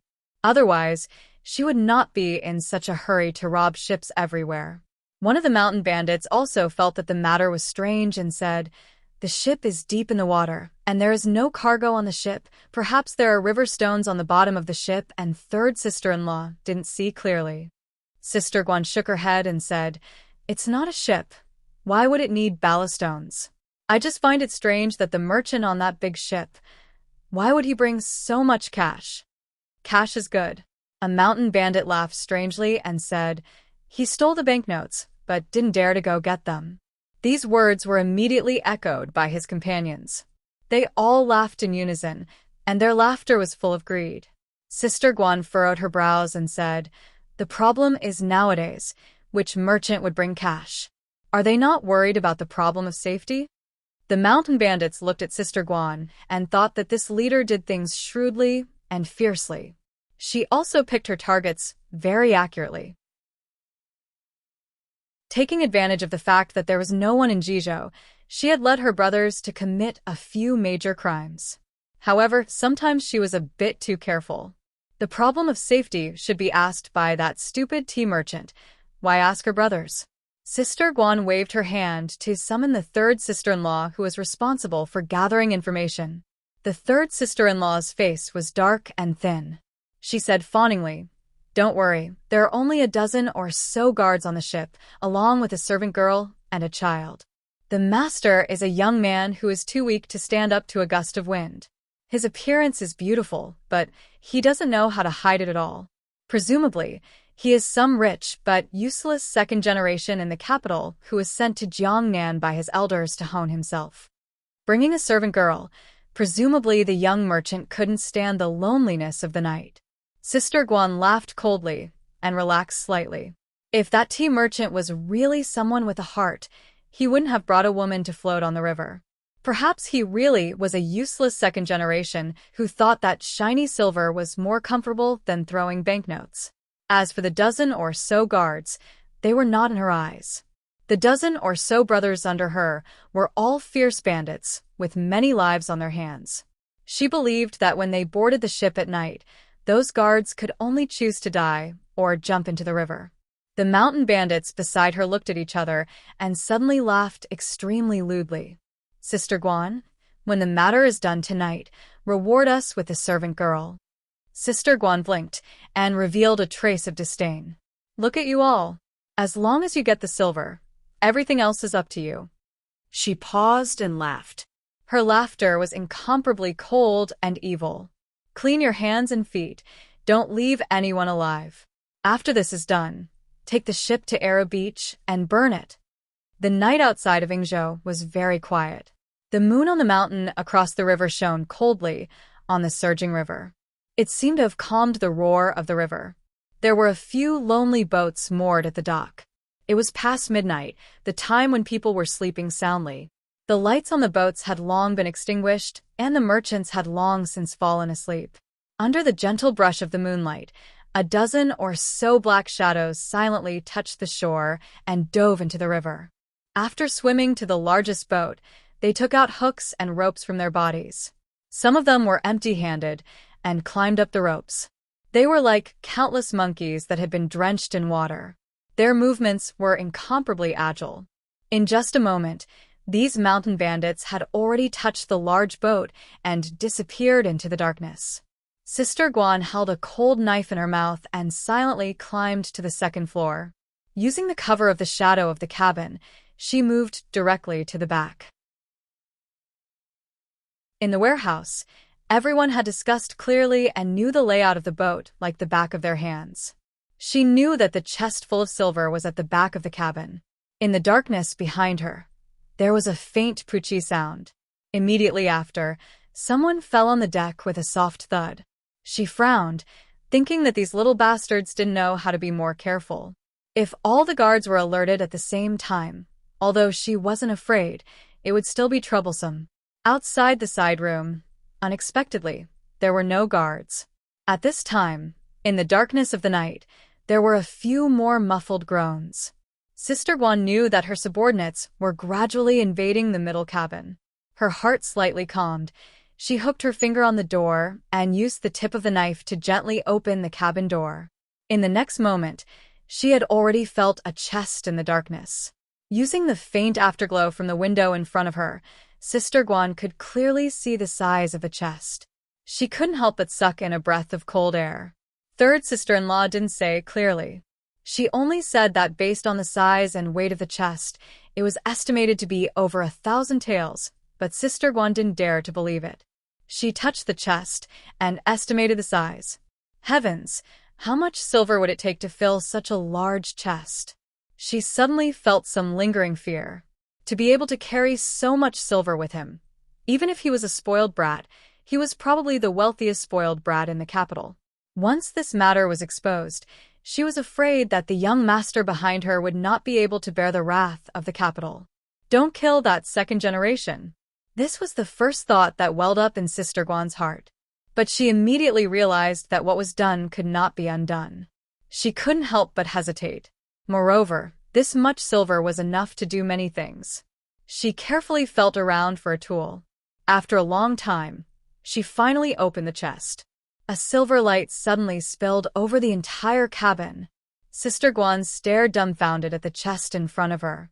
Her face was full of shock and disbelief. Even though she was a person who lived on the edge of a knife and was used to seeing silver stained with blood, tonight she was still dazzled by the neat and tidy silver ingots in the chest. Her normally callous eyes began to reveal a greedy look, but she immediately became alert. No matter how bright the moonlight was, no matter how beautiful the silver was, it couldn't possibly emit such an alluring light. She suddenly turned her head and saw a middle-aged man with a serious face. He held a white light in one hand and a strangely long padao in the other. He was looking at her coldly. Tiger Guard Gao Da had already followed Fan Xian's orders and given Sister Guan enough time to admire the silver. He very slowly chopped down with his padao. Sister Guan raised her padao. But that slow, long padao was like an unstoppable flood. In a flash, it broke through the defense and heart of this female bandit. While she was frightened out of her wits, she watched in agony as her left hand was chopped off. Fresh blood gushed out with pain. The lights in the middle cabin of the ship were lit. Sister Guan, who had been dragged into the room, had her hair in a mess and her mood in a mess. All the bandits who had followed her aboard had been easily disarmed and knocked unconscious. They were tied up and thrown neatly on the deck. A few black-clothed swordsmen of the 6th Bureau who were on night duty acted as if nothing had happened. They stood guard in all 4 directions. She raised her head. Through her hair, she looked at the tired and annoyed handsome young man sitting on the chair. For some reason, her heart shivered. Who exactly lived on this ship?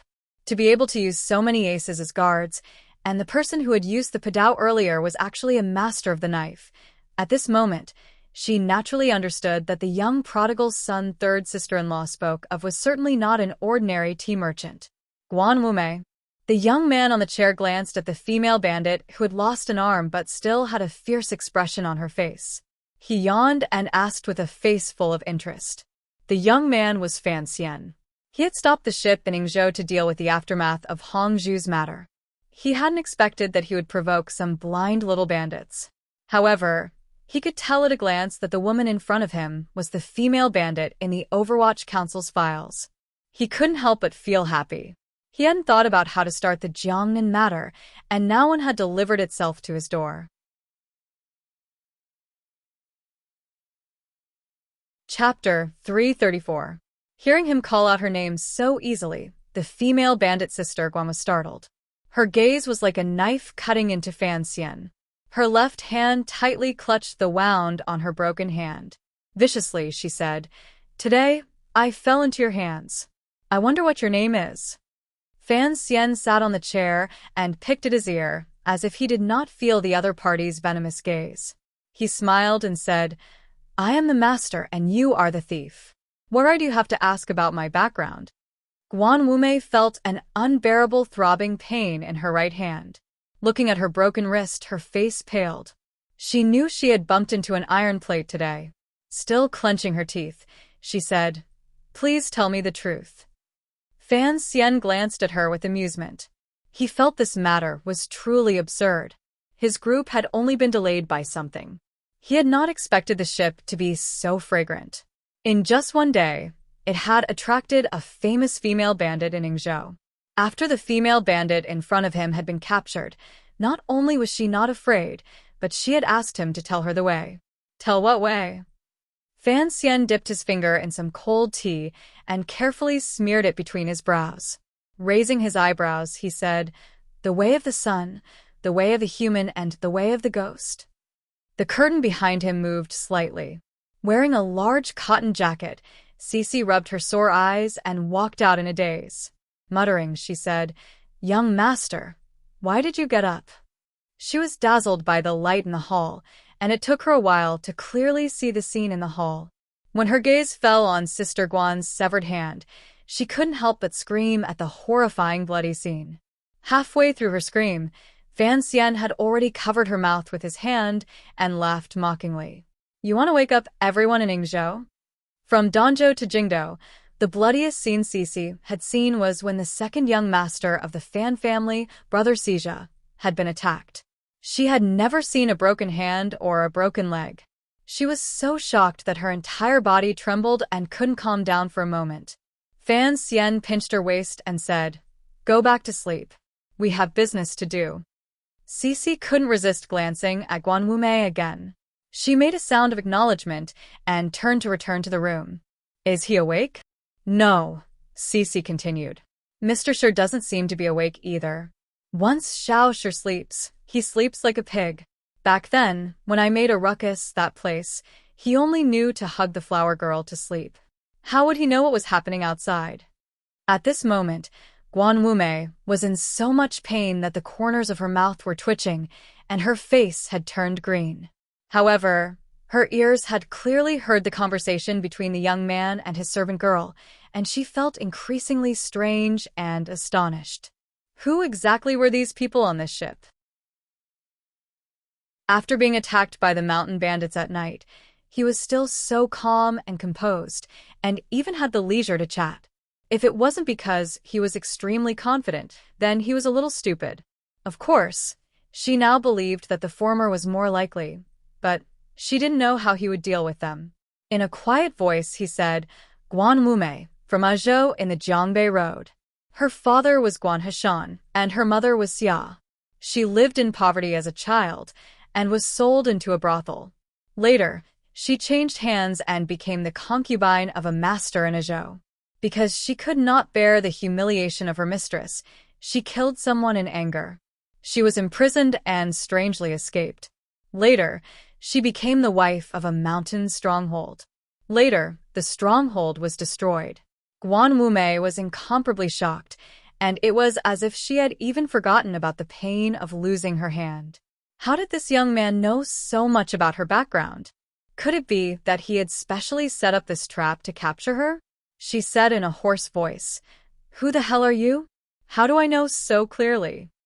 Fan Xian shook his head and said, "I have a good memory, but this information is not very clear because you are not an important figure." Guan Wumei's life was strange. She could be considered a famous fierce bandit on the Yangtze River.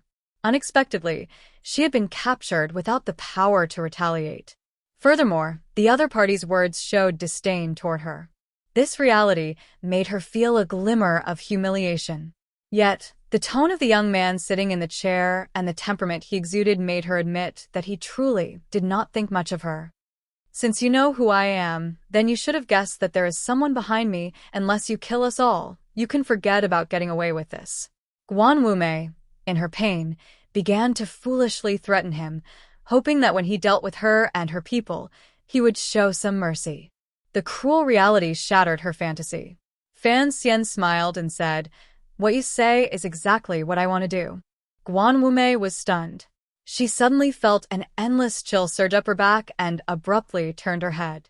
The sound of countless knives slicing through throats rang out. It was very unpleasant to hear. It was like the kitchen in the back of Esher Tavern was slaughtering countless old hens at the same time. The dozen or so bandits who had followed Guan Wumei onto the boat had their throats slit by Fan Xian's personal guards. After confirming that they were dead, they were thrown into the river. Their actions were simple and professional. Not even a drop of blood landed on the deck. The sound of the river water rang out. A moment later, it became calm again. The corpses and blood were all absorbed into the forgiving current. He had killed a dozen people in a row without batting an eye. What a ruthless move. Guan Wumei's gaze finally became fearful. Looking at the other party's style of attack, she knew that he was used to doing this kind of thing. Turning her head, she saw that the young man had taken back the hand gesture from which he had given the order. Involuntarily, she said in a trembling voice, "Don't kill me, keek." Her teeth continuously chattered and made a strange sound. She swallowed hard and forced herself to calm down. Since the other party had not killed her at the same time, it meant that she still had a chance to live. "Please give my leader some face." Guan Wume knelt on the ground in terror and begged Fan Xian for mercy. "Your leader?" Once Guan Wume thought of the young master's power, a glimmer of hope immediately rose in her heart. "Looking at the way your subordinates do things, they have a martial style. Presumably, you are also a kindred spirit. My leader is the leader of the Jiangnan water bandits. He has hundreds of ships under his command and countless capable people. If you want to come to Jiangnan to do great things, you will certainly feel like old friends at first sight and have a pleasant conversation with my leader." Fan Xian did not pay attention to the inappropriate choice of words in this female bandit's words. He could hear that she was clearly begging for mercy, but in reality, she was using the so-called leader of the Jiangnan water bandits to threaten him. He couldn't help smiling and shaking his head, thinking that this trip to Jiangnan was truly interesting. "Leader?" he said warmly. "You are talking about the 7th Ming master, right? The 7th young master of the Ming family, the 7th young master who has never truly entered the family. I heard that this young master's birth mother died many years ago. After the old Ming master passed away, the eldest young master, who took over the family business, sent people everywhere to kill this illegitimate child who brought shame to the family. In reality, it was because the old Ming master had willed too many benefits to this 7th young master. The 7th young master of the Ming family had nowhere to hide, so he simply threw himself into the underworld. He hid his name and changed his name. He stopped being impatient and used patience to secretly kill people. After 5 or 6 years, he finally made a name for himself. The great leader of the Jiangnan water bandits, Xia Qifei, the pitiful illegitimate child of the past. How did he end up like this?" Fan Xian furrowed his brows slightly. It seemed that this figure of some status in Jiangnan was far from what he had imagined. He actually had his subordinates go around stealing silver. His methods are too underhanded. Has he been short of silver recently? Jiangnan had always been rich and populous. Later, the palace treasury was built there, creating countless rich people. Other than the salt merchants and sea merchants, the two most famous families were the Cui family and the Ming family. These two families had been related by marriage for generations and had climbed the eldest princess's path. No one knew how much money they had made by relying on the palace treasury. The Cui family was responsible for the palace treasury's smuggling routes to the north. According to the Overwatch Council's investigation, the Ming family should be responsible for the palace treasury's smuggling to Dongyi, as well as the overseas business. Fan Xian had come to Jiangnan to take over the palace treasury. Now that the Cui family had fallen, the first thing he had to do was shock the Ming family. Before he left the capital, he had done his homework. He had talked through the night with Sir Yan Jr. and had long decided on a strategy. As he spoke slowly, Guan Wume, who was kneeling on the ground, was truly scared to death. Ever since her young master had been chased out of the Ming family, he had been trying to take back his property all these years. However, his true identity was a secret. The leaders of the Jiangnan water bandits had no idea that their master was the descendant of a powerful family. The rich merchants of the Ming family were also kept in the dark. They even had some business dealings with the Jiangnan water bandits that could not see the light of day. Other than herself, who knew this secret because she had a relationship with the 7th Ming that outsiders did not know, Guan Wume did not believe that anyone else knew the true identity of the current head of the Jiangnan water bandits, Xia Qifei. Who would have thought that this young man would reveal it so readily? Fan Xian suddenly thought of something and smiled happily. I understand now. The Cui family has fallen. Although the Ming family is heartbroken, they are even happier to be able to take over the Cui family's share. Presumably, the 7th Ming will not miss the opportunity to enter the business world and oppose the Ming family. In March, the palace treasury will have to put up new bidding documents. The Jiangnan water bandits want to wash clean, the 7th Ming wants revenge, and the 7th Ming wants to steal the palace treasury's marketing documents. All of this requires money. No wonder he is in such a hurry. Guan Wumei looked at Fan Xian with great fear. She wondered who this weak-looking young man was, and how could he know so many things? The matter of the palace treasury was a secret of the court, yet she had guessed her young master's true thoughts in a moment. Looking at the warm smile hanging from the corners of Fan Xian's lips, her body was frozen and unable to move. The seventh Ming's table manners are not very good. A few hundred liang of silver is not too little. Fan Xian sighed.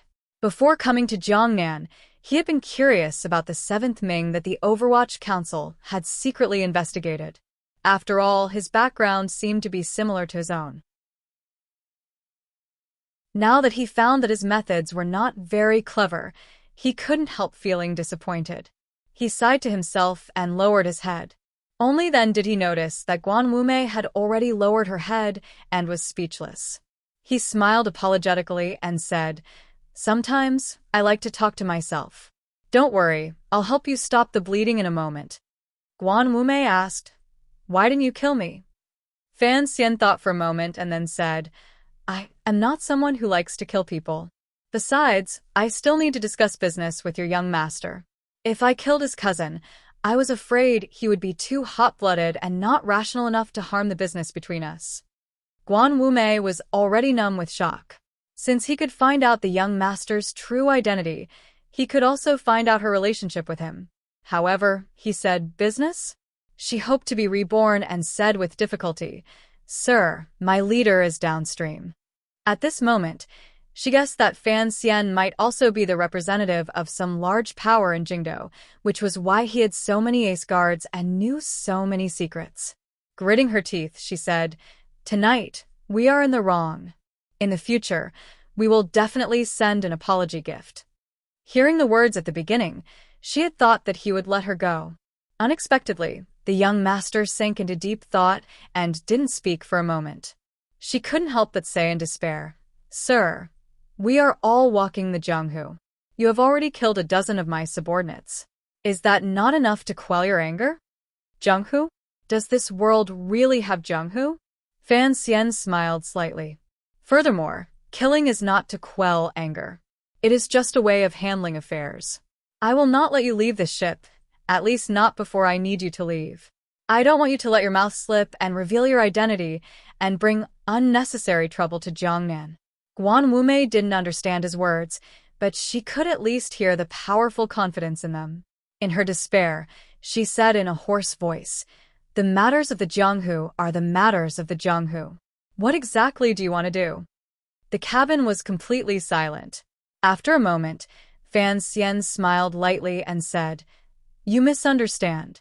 I am not a Jianghu person." He propped up his chin and looked with interest at Guan Wumei's pale face.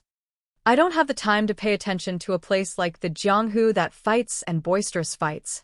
Guan Wumei felt that he was becoming more and more mysterious and couldn't resist asking, "You, who exactly are you?" Me? Fan Xian thought about it seriously. "I am a useless second-generation young master who is sitting around eating and waiting to die. Of course, I could also be the biggest second-generation young master in Qing Kingdom." Thinking of the guesses her group had made before they boarded the ship, Guan Wumei almost spat out a mouthful of blood. "You are a thief." Fan Xian stared into her eyes and said each word clearly. "And I am a thief. Since you have boarded my pirate ship, of course, as the master, I have to take good care of you. Of course, your seventh young master will also board my pirate ship soon, and he can forget about leaving it for the rest of his life."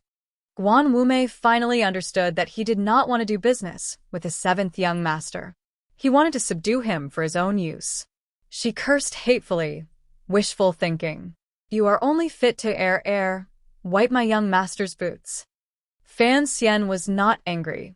He chuckled and left the chair. He took out a golden needle and pricked it a few times between her elbows to help her stop the bleeding. He wanted to say something, but suddenly felt there was no need. He thought to himself, "Your seventh young master will probably sincerely want to wipe my shoes in a few days. I just hope you won't be too surprised when the time comes." After everything was taken care of, the sailors who had been on the lower deck came up to the deck. They lifted large buckets from the river and washed away the spots of blood. Although only Guan Wumei had spilled blood on the ship, there was too much blood from her broken hand. It took some effort. After cleaning, the night wind rose again. Everyone yawned and went back to sleep. The ship recovered its calm as if nothing had happened earlier. Go to sleep. There will be people on duty in the second half of the night, Fan Xian said as he glanced at Gouda. According to the rules of the Qing Kingdom, personal guards were always divided into 2 shifts. However, Fan Xian had forcefully changed it to 3 shifts. Although there were fewer people in each shift, he believed that the capitalists of that world must have their reasons for dividing workers into 3 shifts. Thinking about it, efficiency was guaranteed.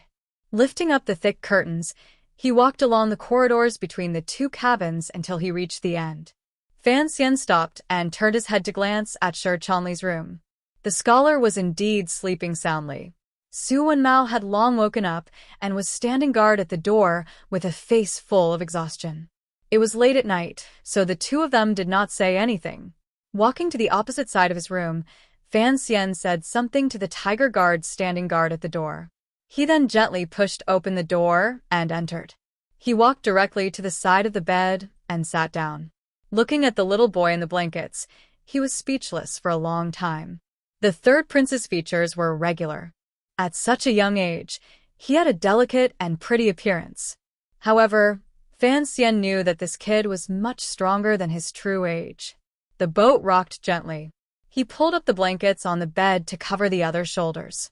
The wind on the river was cold. It would not be good if he froze. At this moment, the 3rd prince's tightly shut eyes moved slightly. Fan Xian laughed soundlessly. The child had probably woken up a long time ago and was just pretending to be asleep. He immediately thought of the fact that a child of 8 or 9 was even more awake than Shi Chanli. The burden on his heart was probably not enough. Thinking of this, he couldn't help but sigh faintly in his heart. Living in a royal family, it was indeed easy for those filth and power schemes to raise freaks. Sometimes the little boy was hateful, but he was not necessarily pitiful. He couldn't be bothered to expose the little tricks of a child. However, he occasionally lost focus and thought of the matter that Wanner had reminded him of. In his heart, he had a completely different idea. However, he could not make up his mind right now. The shopkeepers of Qingyu Hall were not on the southbound boat. Since Fan Xian had secretly come to Jiangnan to visit his family in the direction of Danzhou, he had done it very effectively. In the middle of the Wei River, the fake commissioner had already led the group of carriages east. Along the way, there were black knights protecting them. They also led the shopkeepers. Presumably, everyone in court would think that he was in that group of carriages. No one would think that he had already arrived at the intersection of the Wei River and the Great River. Although they were going by water and could not have the Black Knights provide the fastest and most powerful support, Fan Xian was not worried about the problem of safety. There were 7 tiger guards on the boat and swordsmen from the 6th Bureau. With so many aces and assassins gathered on one boat, unless a great grandmaster personally came, no one in this world would be able to touch a finger of his. His warm palm gently patted the back of the 3rd prince, but his face was looking to the other side. It seemed that he was lost in thought. Currently, the most valuable person on the boat was actually this prince. With such a protective talisman at his side, even if he wanted to use his special authority to move the provincial army, it seemed that he would be able to find a good reason. The current scene was actually somewhat against the rules, but Fan Xian had always been a daring person and had no fear of the dignity of the royal family. Reluctantly bringing the 3rd prince along as a student was already giving the emperor and Yi Guipin enough face. After confirming that everything was normal, Guan Wumei, with a broken arm, was escorted into a simple cell on the lower level. Only then did Fan Xian completely relax. Rubbing his slightly swollen temples, he returned to his own bedroom. Raising his eyes, he saw Cece half leaning against the side of the bed sleepily. She had one hand supporting her chin. Her entire body swayed left and right with the gentle rocking of the boat. The girl was interesting. She just couldn't fall down like this. Fan Xian chuckled. He knew that she would wait for him to rest first before she was willing to sleep. He didn't dare make too much noise and tiptoed over. One hand went under Cece's armpit, and the other wrapped around the crook of her leg. The girl was wearing a large, half-worn robe and was very round. It was like he was holding a large, hairy bear. Carefully moving Cece onto the bed, he didn't want to disturb her dream. Unexpectedly, she still opened her eyes and woke up. The haziness in her eyes disappeared in an instant. Forcing herself to sit up, she smiled and said, "I'll make blankets for the young master." Fan Xian quietly scolded with a smile, "You already slept earlier. Why are you making blankets? You're all sleepy and confused. Hurry up and go to sleep." Cece covered her mouth and smiled. "The blankets are cold again. When you were little, the young master didn't like to crawl into a cold blanket. Didn't you always let me warm it first?" Hearing these words, Fan Xian was slightly startled. Looking at the girl in front of him, he couldn't help but think of the days the two of them had spent in the old manor in Danzhou. In a flash, 2 years had passed. He had been busy fighting for power, getting married, and going on diplomatic missions. Intentionally or unintentionally, he and Cece had grown distant. Fortunately, Cece was still so considerate toward him. Involuntarily, a faint warmth welled up in his heart. He smiled and said, "Are you going to warm my bed today?" These words were a bit frivolous, but both manners knew that Cece would one day open her face and enter a room as a senior servant. She had long prepared herself mentally. Suddenly hearing these words, her face blushed slightly. However, she didn't reply as refreshingly as she usually did. She only took off her outer robe and shrunk into the blankets. Shrunk into the young master's blankets, only leaving a head of black hair exposed outside the snow-white blankets. It was incomparably alluring. Fan Xian was slightly startled. A moment later, he took off his clothes and crawled into the blankets. When the two of them were in Danzhou, they had grown up together. They had often laid in the same bed and fooled around in the same blankets. Other than that last moment, they had long done all the intimate things they were tired of doing. The lights in the cabin were not extinguished. Fan Xian embraced his senior servant from behind. His arms circled in front of her body and held her slightly cold hands. His chest pressed against her back. Listening to her breaths in front of him, he unconsciously held her tighter. "I'm 20, young master." Cece gently bit her lower lip as she spoke. Cece gently bit her lower lip as she spoke. Her words were filled with grievance and bitterness. Fan Xian didn't say anything. Smelling the faint fragrance coming from Cece's head and feeling the bouncy body in his arms, he very easily brought his mind back to the circumstances of his time in Danzhou. His entire person felt incomparably relaxed and at ease. Why do I feel like this chapter is a bit too pretentious? Fan Xian really is a hypocritical and pretentious pervert. I want to correct his unhealthy tendencies. On a pirate ship, there is a thief in the heart. There is no need to break it. Only when everyone is good will it be good. To be continued. If you want to know what happens next, please log on to www.cmfu.com. There are more chapters. Support the author and support genuine reading.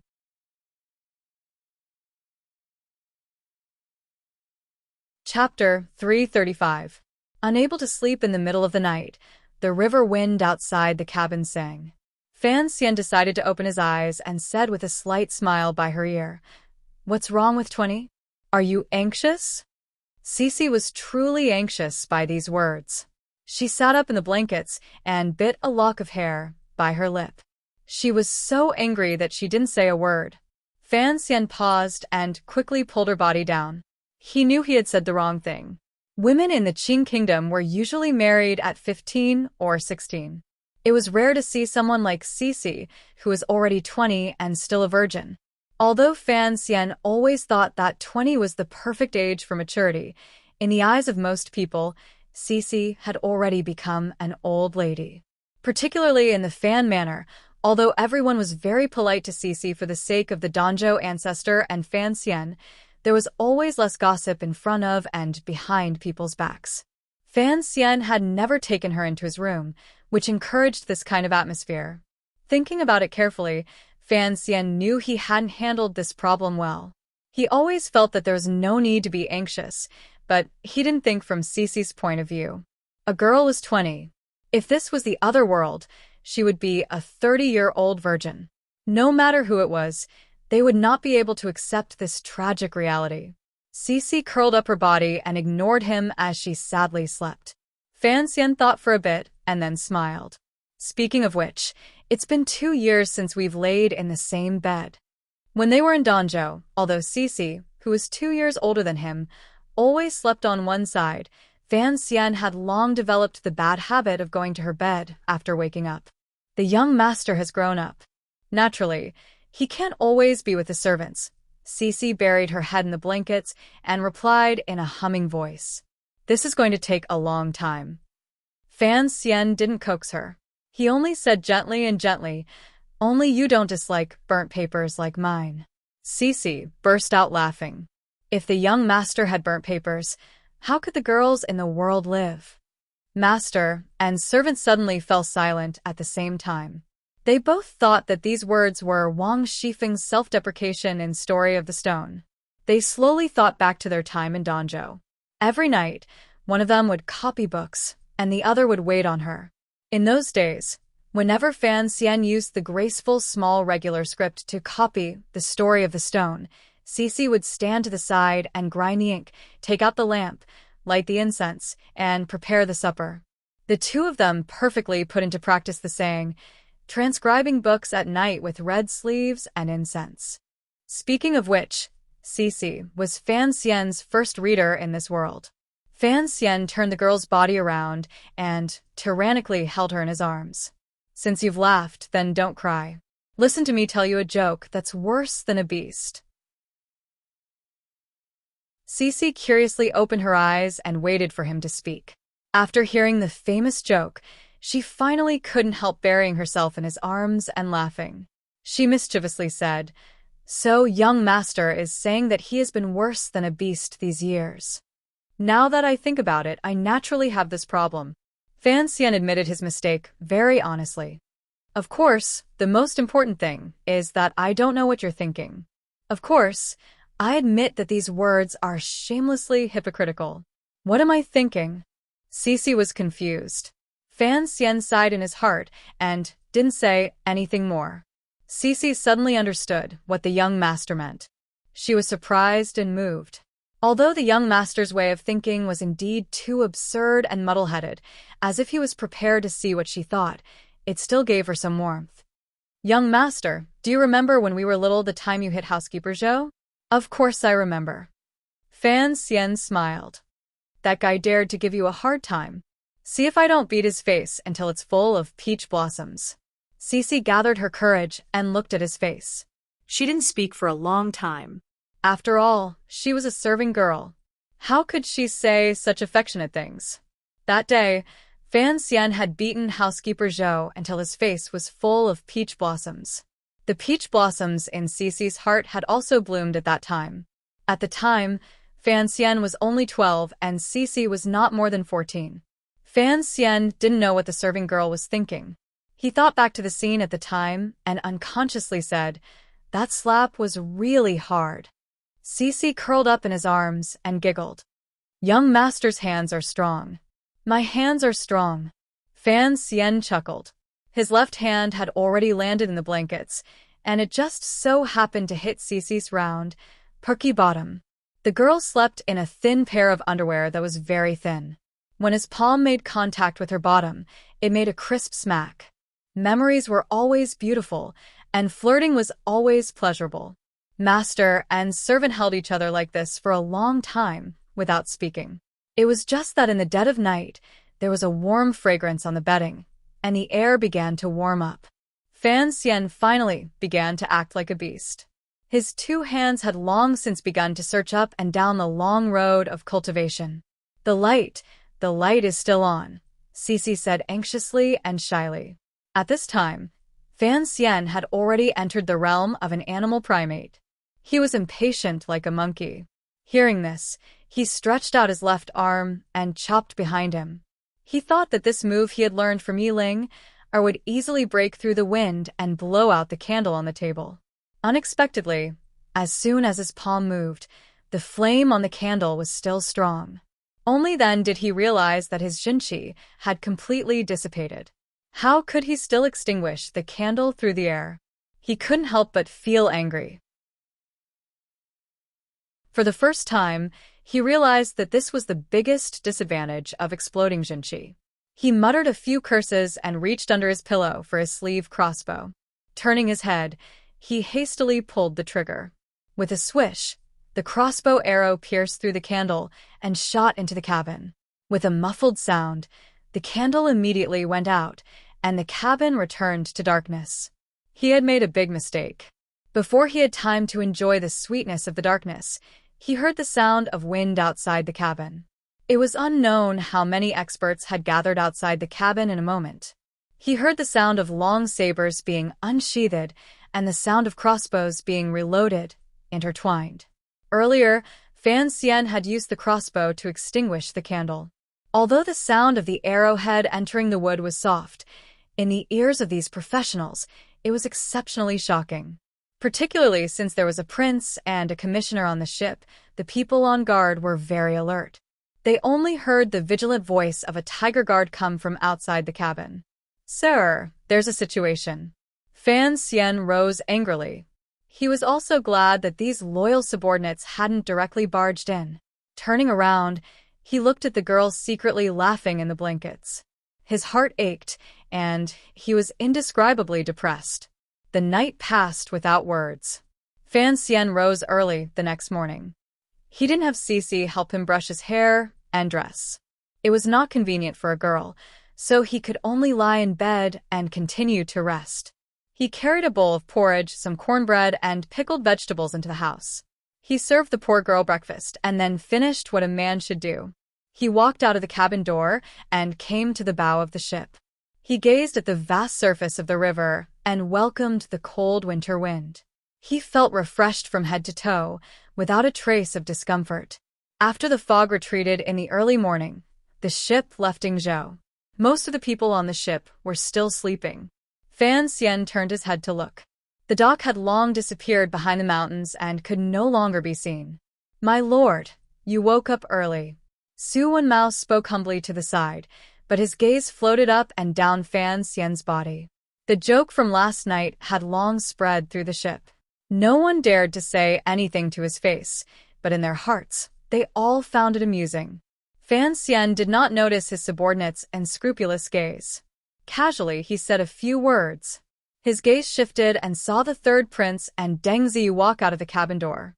"Greetings, your highness." Fan Xian politely bowed to the third prince in greeting. He was meticulous and did not slack at all because he was outside Jingdou. The third prince's face was childish and beautiful. He accepted the bow with some embarrassment and did not move his body. After Fan Xian finished his bow, he immediately straightened his body and stood steadily in front of the third prince, without saying a word. The third prince scratched his head and held his small fists with great grievance. He bowed deeply toward Fan Xian and said, "Greetings, Sir Sai." The two beautiful people with complicated thoughts and a huge age gap began their daily life on the ship after a strange ceremony. On this ship, other than the group of subordinates that always followed Fan Xian, there were also a few palace-teaching nannies and 2 little eunuchs. They had all been transferred from the palace to specifically serve the princes.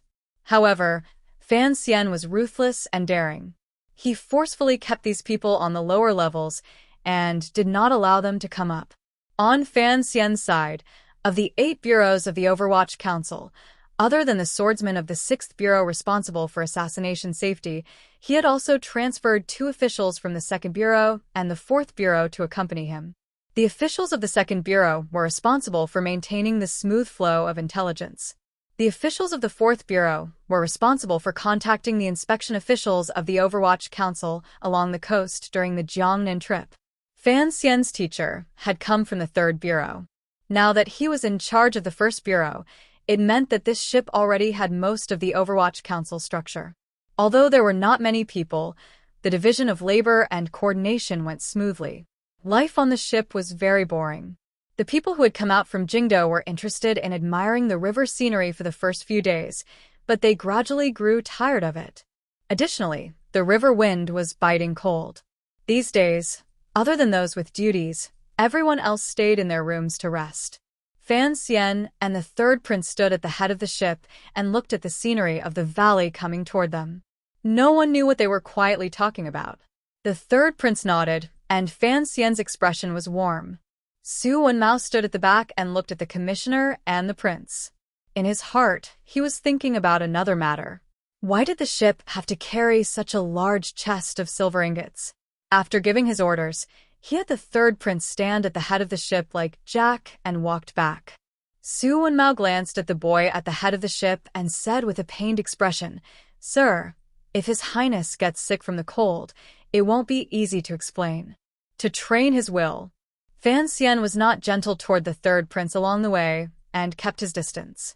This was not only unexpected by everyone on the ship, but presumably, even the third prince himself felt it was particularly strange. "Sir, that chest of silver?" Su Wenmao probingly asked. Fan Xian shook his head. "Just watch it. Since that woman has already seen it, don't let anyone else come into contact with it." Su Wenmao made a sound of acknowledgement and did not continue asking questions. Fan Xian stretched lazily and suddenly thought of sitting on a large ship, carrying a chest of silver, and bringing a beauty down to Jiangnan. He really did have some of the style of a second generation. It was a pity that the weather was not very good. Otherwise, he would have sunbathed and drank some frozen fruit juice. That would have been even more beautiful. "Guan Wumei is locked up by us." Su Wenmao furrowed his brows. "How can we let Master Xia of the Jiangnan water bandits know? When the ship reaches Yangzhou in the afternoon, do we need to notify the local council officials and let the news out?" Fan Xian thought for a bit, and then shook his head. "There's no need. For now, I don't want him to guess who I am. Once these vicious people on the Jianghu discover that they can't figure out the other party's background, they will become more cautious. What I want to see is just how much he is willing to pay for this matter. Then, don't let the people of the 4th Bureau spread the news." Fan Xian smiled and said, "Last night, wasn't there still a third sister-in-law you left in Yingzhou? Naturally, she will think of a way to notify Xia Qifei." On this day, the person who felt the most fear in the entire Qing kingdom was the third sister-in-law Fan Xian spoke of. The civilian ship on the Yingzhou dock had already left. The third sister-in-law stood like an idiot by the side of the dock, holding a bag of cured meat that had not been completely smoked. She didn't even bother to greet the occasional person who came to ask about the price. She was the mountain bandits' spy in Yingzhou. She was usually responsible for gathering information. Yesterday, she was the first to find out about the silver chest on the ship. The disappearance of the ship was not a big deal. According to the style of Sister Guan's group of mountain bandits, after killing people and stealing goods, they would drive the ship away in the middle of the night, wash downstream, and then burn the ship to destroy all evidence. Thus, when she saw the ship disappear this morning, she thought Sister Guan and the others had already succeeded. Unexpectedly, she waited on the dock for a long time, but there was no reply. Sister Guan did not come back. Second brother did not come back. Everyone did not come back. Just like the ship, all of the mountain bandits disappeared without a trace and never appeared again. She waited until dusk, but the side of the dock was still deathly silent. At this time, the third sister-in-law finally confirmed that something had happened. Her lips trembled. She didn't dare to believe this reality. Even if the guards on the ship were powerful, they should have heard the sounds of fighting last night. The government should have reacted. How could there be no news at all? Was that ship a ghost ship that easily took over a dozen lives? That very night, she changed her clothes, wrapped her hair, and hid the rest of the money at home. She spent a lot of money to hire a carriage and travel downstream along the difficult mountain road. She did not stop after passing Yangzhou and continued eastward until she reached the big county where she was about to enter Jiangnan Road. This took her a whole 2 days. On the way, she only drank some water and didn't eat any food. She was a low-ranking person. It was originally difficult for her to see Sister Guan's master. However, perhaps it was her deep eye sockets that made the advisor in charge of receiving her believe her words. With a heavy expression, he led her into the back garden. In the most heavily guarded back garden in Yingzhou, the Jiangnan water bandits leader, Xia Qifei, who was not more than 30 years old and was famous in the Jianghu, had his eyes closed. Listening to the third sister-in-law's reply, he slowly opened his eyes. They were cold and threatening. As long as the ship is still on the water, stop it. Naturally, the ship would always be on the water. Xia Qifei commanded the heroes of the Jiangnan waterways under his command. There were countless ships. His words revealed a strong self-confidence and faint anger. You're tuning in to the Dreamy Chapters YouTube channel. We're so grateful for your support, and don't forget to subscribe to join us on this incredible journey through captivating stories. Your generosity through donations truly makes a world of difference, as it's the primary source of revenue that allows me to expand and enhance this channel for you. Thank you from the bottom of my heart for being a part of this adventure.